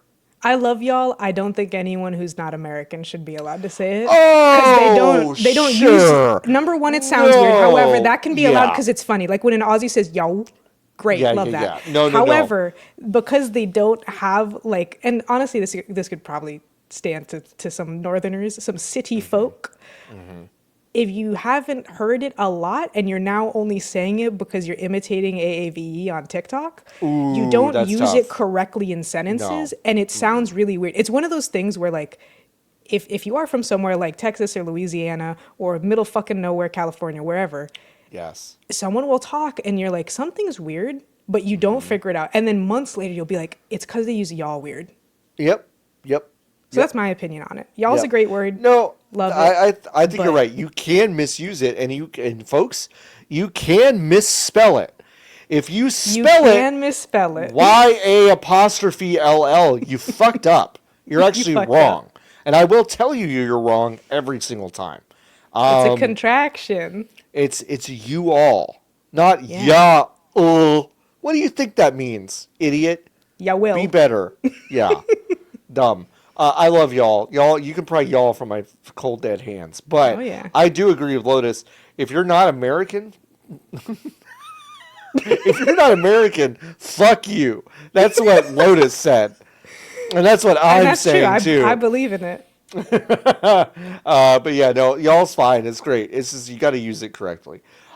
Jason asks, what's a piece of media you like, respected, but never want to engage with again? Ooh. I have a couple of those. I won't be able to think of one, and then I'll think of 10. So you go first. Hereditary. I Oh, love that's that. really fair. I think that movie is one of the best movies I've ever seen, and I never want to see it again. I think There Will Be Blood is also in that category of a film that I think is like impeccably made and kind of astonishingly acted, and it made me feel disgusting, and I don't really want to watch it again. So That's fair. yeah. Yeah, things that make you grapple with really difficult things. I guess Yeah, a different it's thing just, came like, to gross. my mind. I think mine's Ocarina of Time. Ooh, that's a good one. I played like that shit like I it was that. homework. Yeah, no, And I was like, I see why this is so fun, but I'm not having fun. And I'm not going to play it again. Ocarina of Time is the most homework game in the history of the games industry, I think. Yes, because you do have to. You have to. You have to. You have to, but it's like unless you are, like. There's still people I feel like are like Ocarina of Time is the best game of all time. I was like, have you played a game since you played that? A game. Right. You could say it's the most even influential. Even in the same franchise, brother. Like Yeah. like you can't. I mean, it's weird. Yeah. Yeah, if you're really going for legacy and it being load bearing and groundbreaking and all that shit, then yeah, sure. Yeah. But no. Super Mario 64 is another one of those. I'm not. Yeah. I'm too used to quality of life and modern control schemes. It was about 5 years ago that I was like, okay, this is officially not aged well. Because I was on team like, no, this game aged well. I don't know what you're talking about for Yeah. a long time. And then about 5 years ago, I was like, 64 yeah, I don't think and this game is. Sunshine. I don't think this game are is aged hard. particularly well. Yeah, they're tough. They are tough. Lovic asks, there's now a device you install in your toilet, and it scans your piss and shit to monitor urinary biomarkers. What's your unhinged tech AI product idea? Lovic, I'm going to go ahead and say, I'm going to go ahead and say this real quick. I actually don't think a toilet that scans that stuff is that unhinged. I think that's actually kind of We cool. got kitty litter that does that. Yeah, it's kind of neat. That's so when we say unhinged, are we trying to make something evil on purpose, or Yeah, are we coming up with something that is strange but useful? but useful. Yeah, it's kind of hard to. Yeah, I don't know. Um, okay, I've got one. Mm-hmm. This is a very personal problem. You fill up a glass of water. Maybe you drink half of it, and it kind Uh-huh. of like stays sitting somewhere for a long time in your house. I would love just a little drop of something to drip in there to prove whether or not it's still kind of safe to drink or okay after like 4 days. Because I would just love to like do that to myself because I do this game where I'm like, nope, it's been there too long and it tastes bad and I bet it's bad for me if I do that. So I'm going to dump the rest of it. And I do wish there was a kit that was like, no, or yeah, it's disgusting. Don't drink that. Like, I just want a confirmation of some sort. You know what I mean? Yeah. Yeah, I don't know. I think we should invent a car that electrocutes you if you're on your phone while traffic is moving. Okay. That's good. John, today, middle of the day, we go to Yeah. HEB.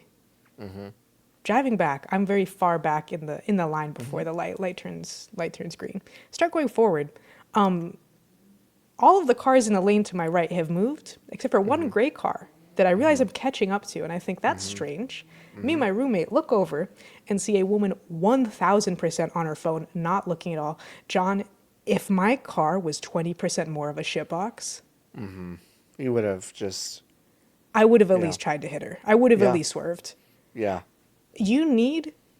Someone needs to beat the shit out of you in reality, but someone needs to put the fear of God into you if you act like this. If you are actively using your cellular device while traffic and your car that you Are are in moving. alone are moving, I'm sick of it.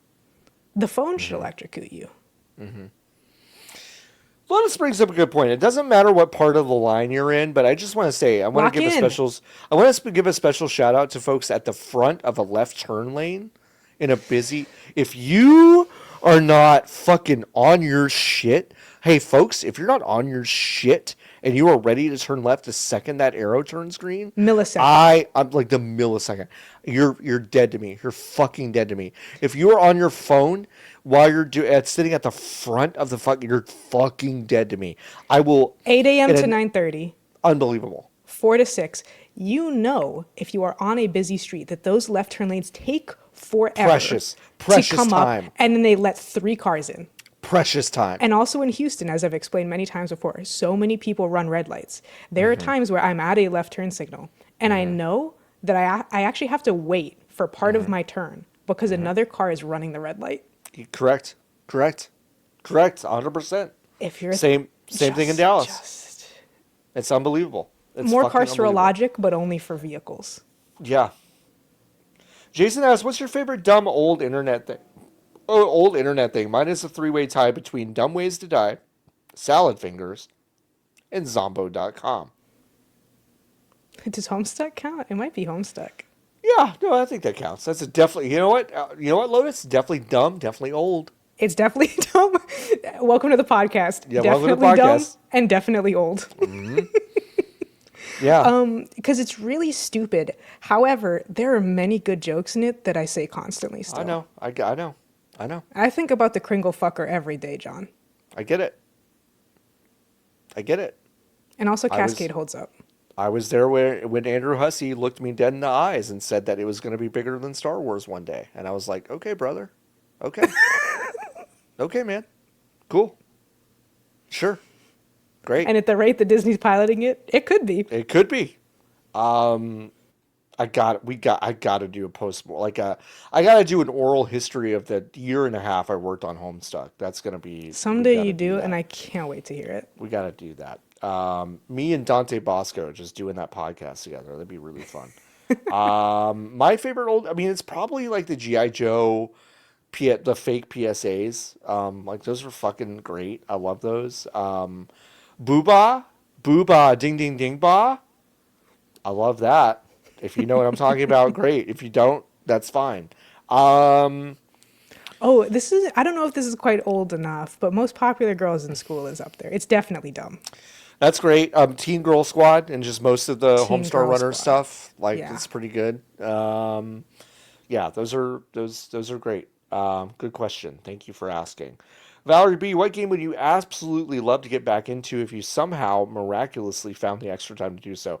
Well, Lotus doesn't have those scruples, so but the question still stands. Um, I'm sure I can think of something, but it's true that I've become allergic to spending a lot of time on a video game. yeah. Oh, you know what? I Ooh. will say one thing that is in like not a backlog, but a thing I know I'm never going to do, but I would like to would be to 100% TF2. Okay. Okay. It's That's not going to pretty happen, funny. especially because there's Yeah. portions of it that are impossible now. But Yeah. that's what I would do.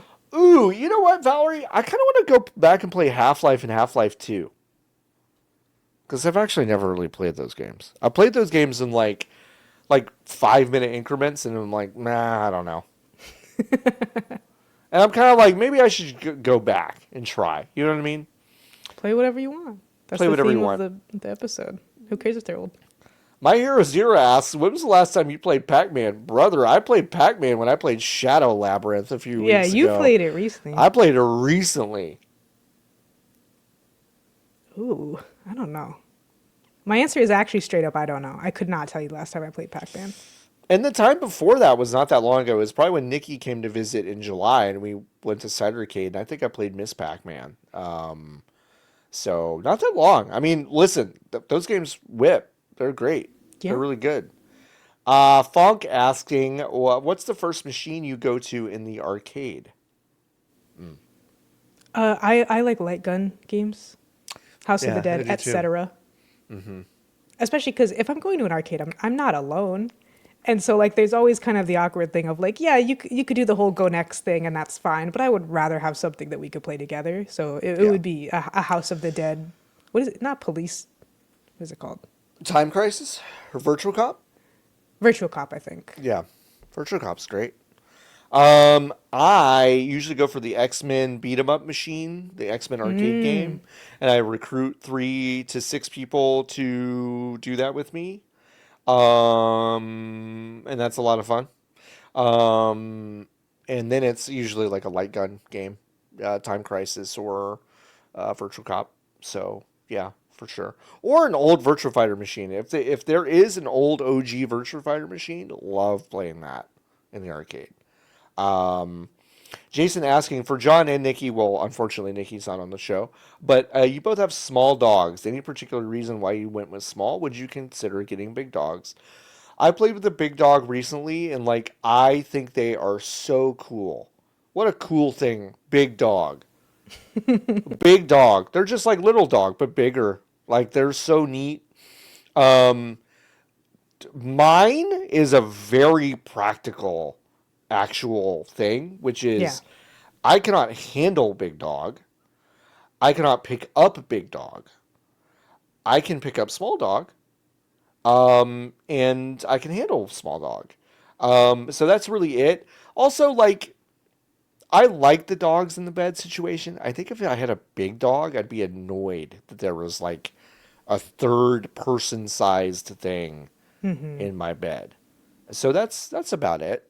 I like big dogs. I just like every time I see a big dog, I'm like, fucking yeah, awesome. But just from a practical standpoint, it doesn't work for me, I think. So yeah. Funk asking any wild dog cat experiences with the animals.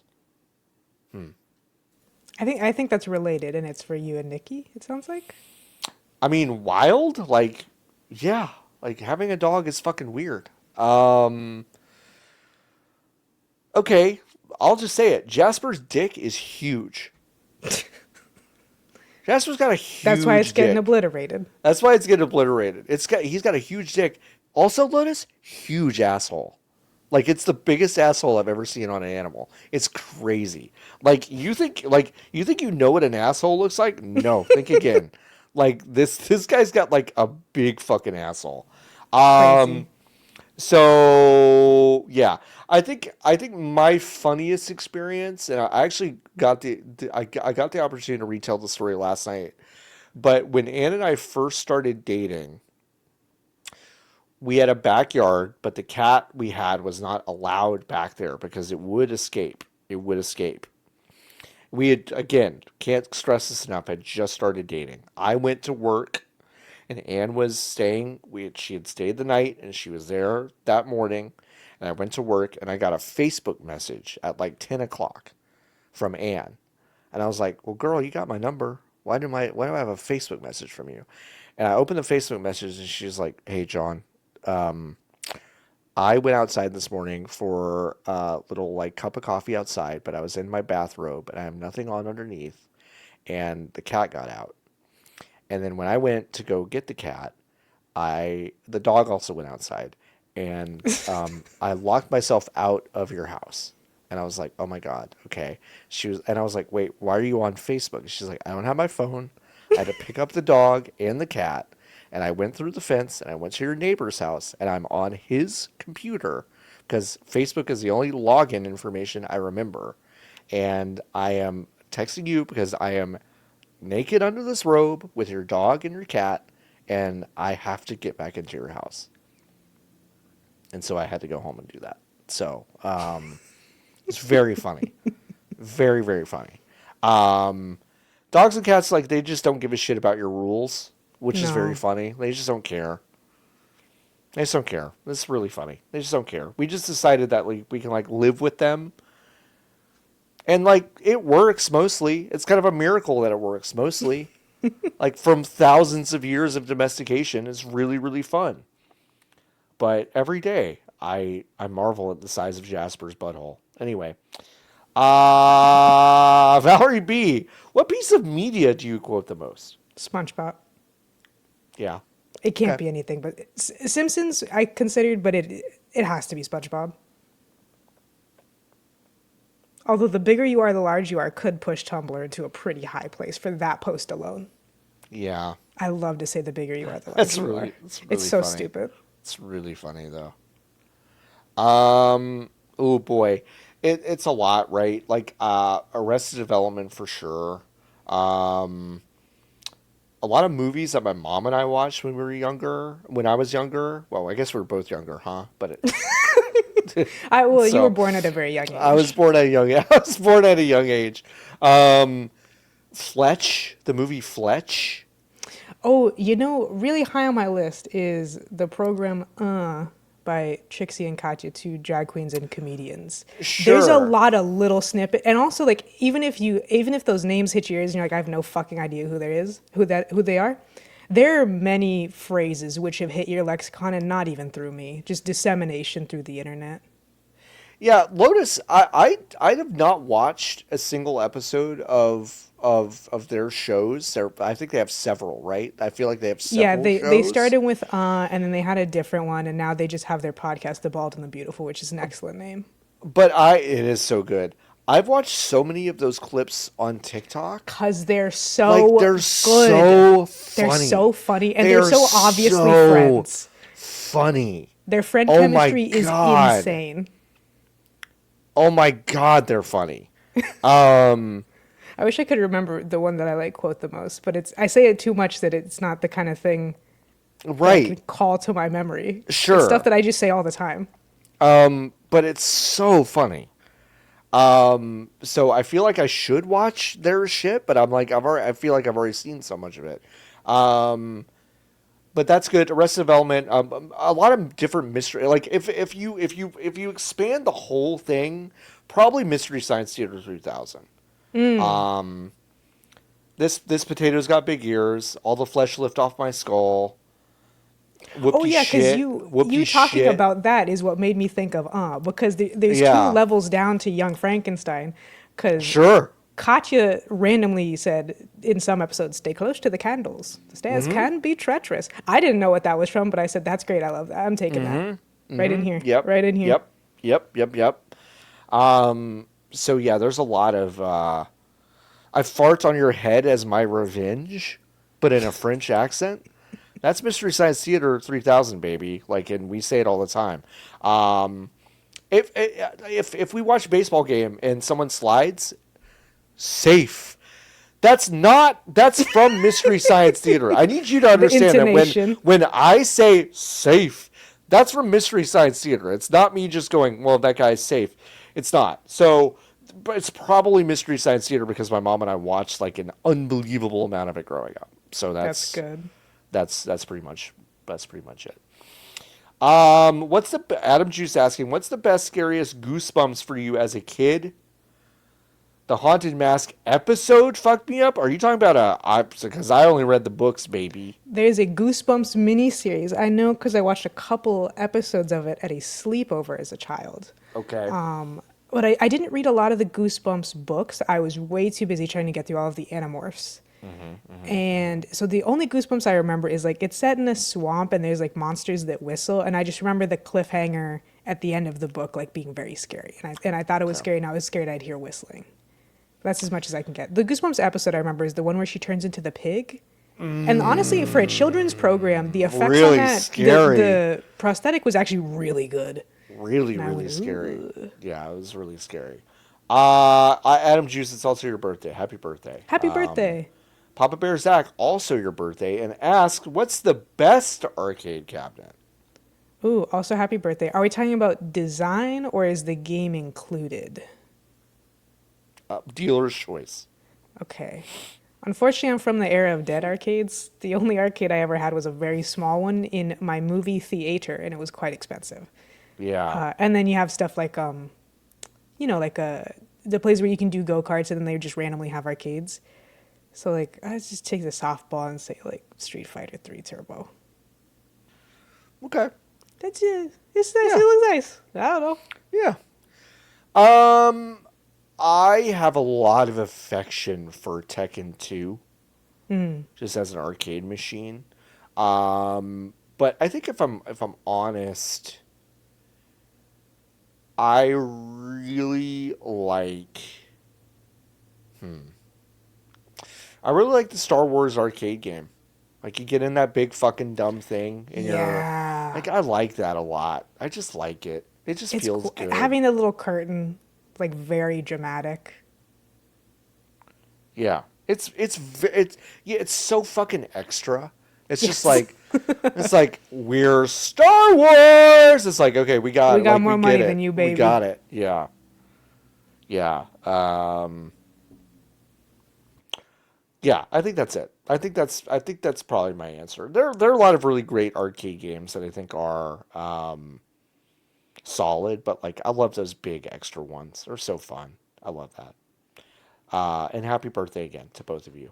Okay, egg emoji. This is a long question, so I'm gonna read it. Oh yeah, it got some details. This is all for details. You. It's you want me all to for read me. it? Yeah. Do that. So I feel like I'm answering it. Yeah, sure. Yeah. So it's so nice to have you here, John. I have a question for John on his recent/ongoing playthrough of Final Fantasy IX. How do you play it? By which I mean, which platform? Do you use a guide? Are you a completionist? Do you worry about synthesizing all the best items and unlock all the chocobos? Do you take advantage of quality of life features like 2x speed, max damage, etc.? And then I guess that's the first part, and then we'll get to the second part. Yeah. I usually play it on PC. I am playing it on PC now. I've not played it since we played it on stream. So you're playing a government approved version. I am. It is something out of all the games that have ever been made, I have probably paid for Final Fantasy IX the most times. It's one of my favorite games, one of my very favorites, and I'm cool with that. It is a government-approved Final Fantasy IX. I played on PC on Steam. I play it without a guide. Do I worry about synthesizing all the best items? I don't worry about it, but I do pay attention to it. You've played the game enough that you don't really need a guide. I don't need a guide. Or to worry about a lot of this stuff, right? Like, you know the game well enough where No. you can kind of just go for the most part, it I seems. know the drill. Like I know where the Stalazios are. I know that you when the good creatures show up and the music changes, you do feed them the thing that they ask for. I know the answers to the the Quizmo questions. I yeah, I know what the synthesis are. I know you should keep your old items because in the upside down castle late in the game when everything is reversed, you still want your old weapons. Like I know all that shit. So, yeah, I don't play with the guide. I do get all the chocobos because I do try to be a completionist. I want to beat Ozma every time. Do I take advantage of the quality of life features? I do take advantage of 2x speed sometimes, but like none of the other ones.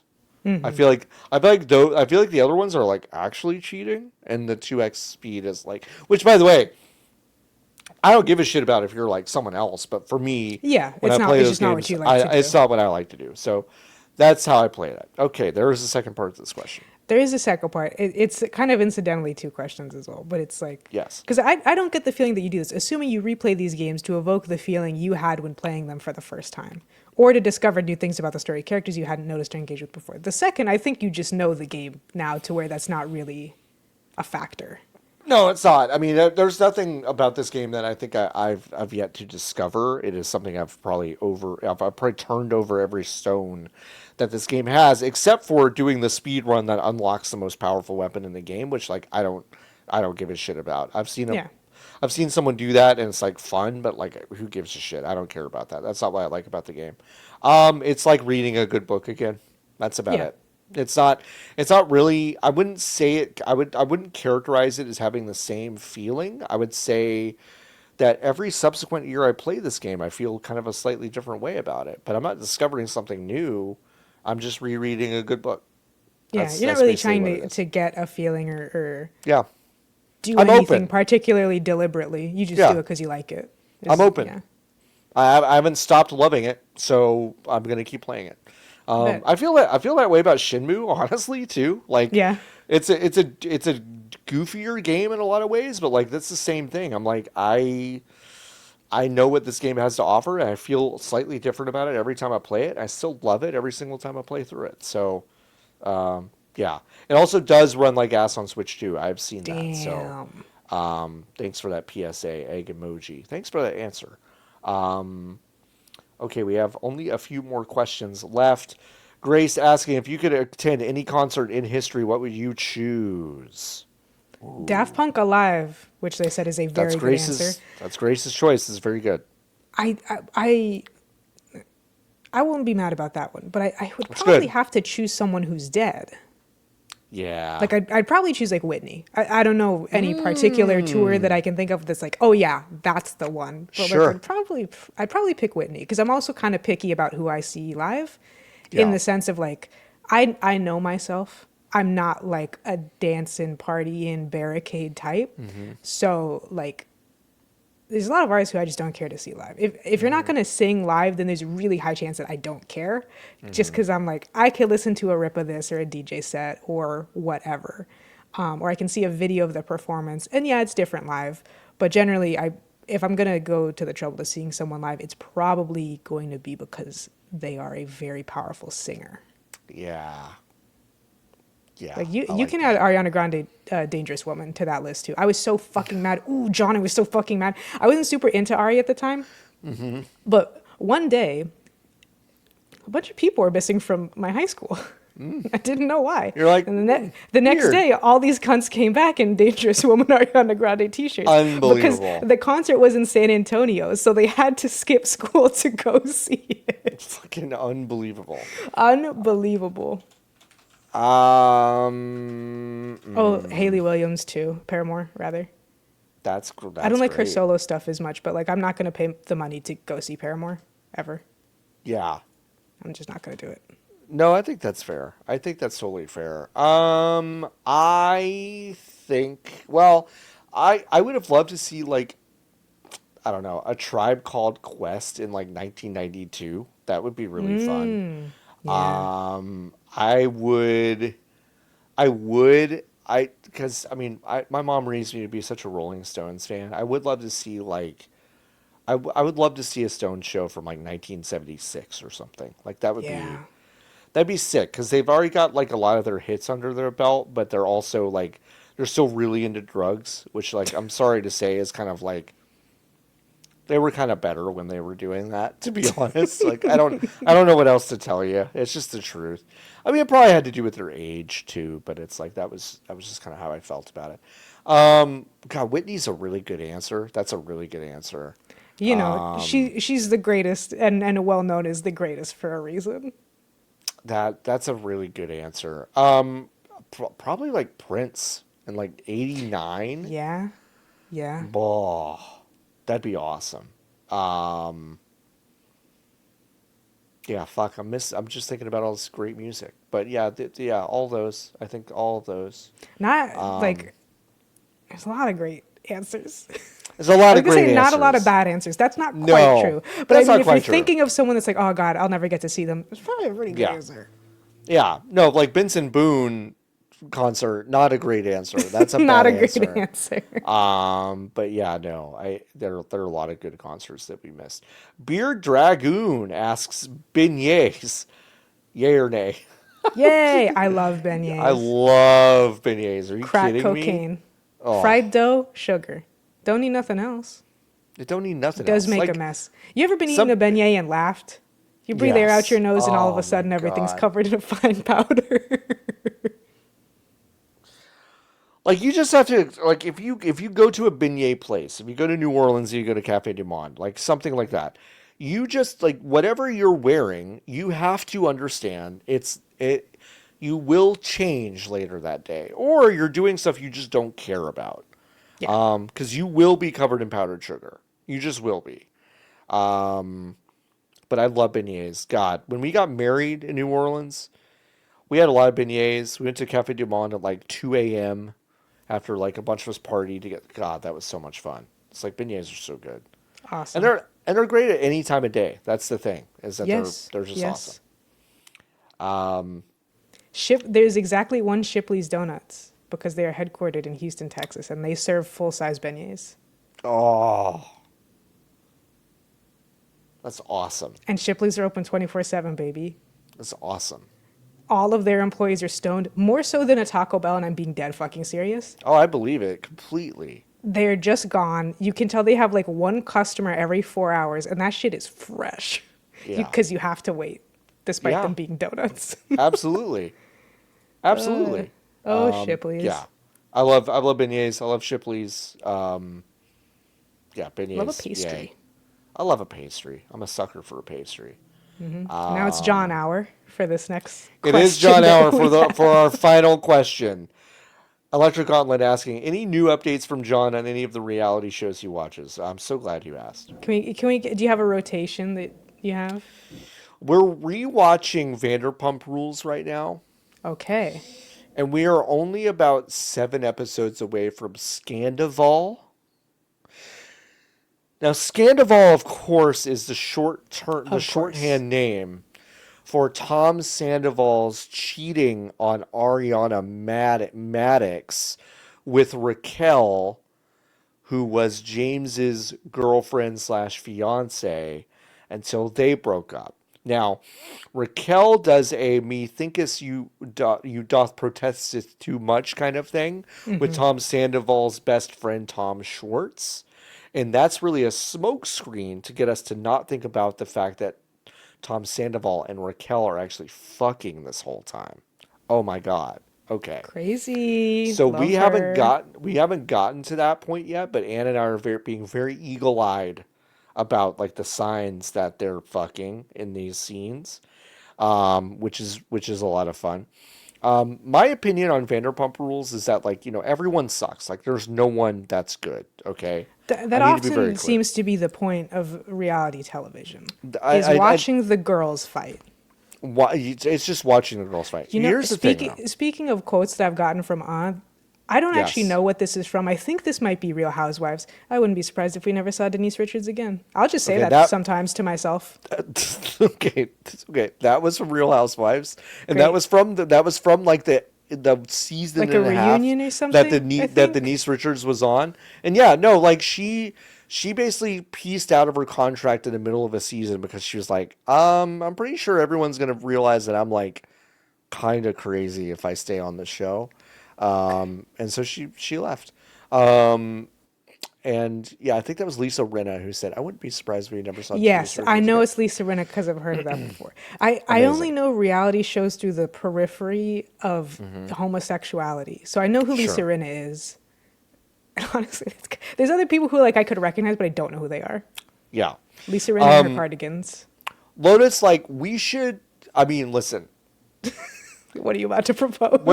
we already do a lot here. We don't have a lot. I don't have a lot of time, but to get you to watch Real Housewives of Beverly Hills from the beginning.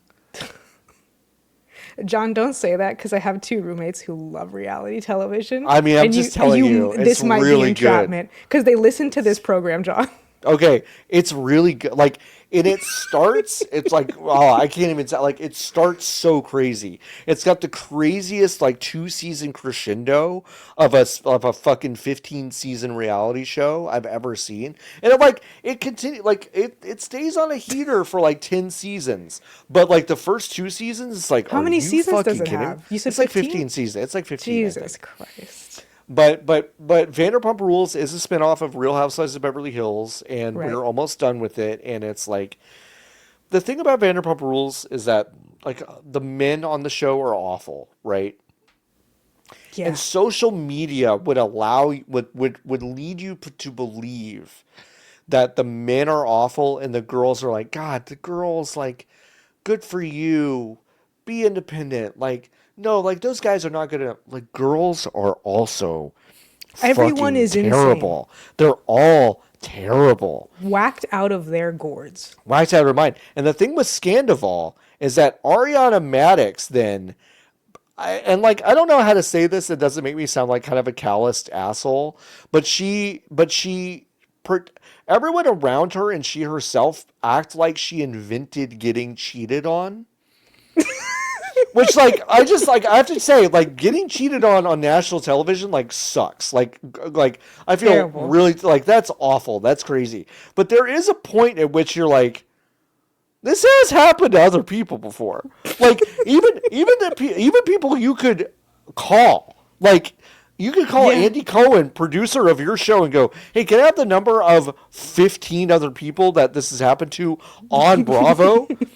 like you didn't invent this. This is not a novel idea. It just sucks, but it's like you didn't invent this. And she's kind of created like a second career out of being like the only person that's ever been cheated on, and it's like it's a little weird. It's got to the point where it's like don't I don't know what to say about it that doesn't make me sound a little insane, but it's like it feels that way though. You know. It's hard not to sound insane when talking about reality television personalities. Completely. Because also, Completely. despite being called reality TV, they live in an writers. alternate reality. Yes. Completely. The other thing is that Sister Wives is, I think, either coming back or has already come back.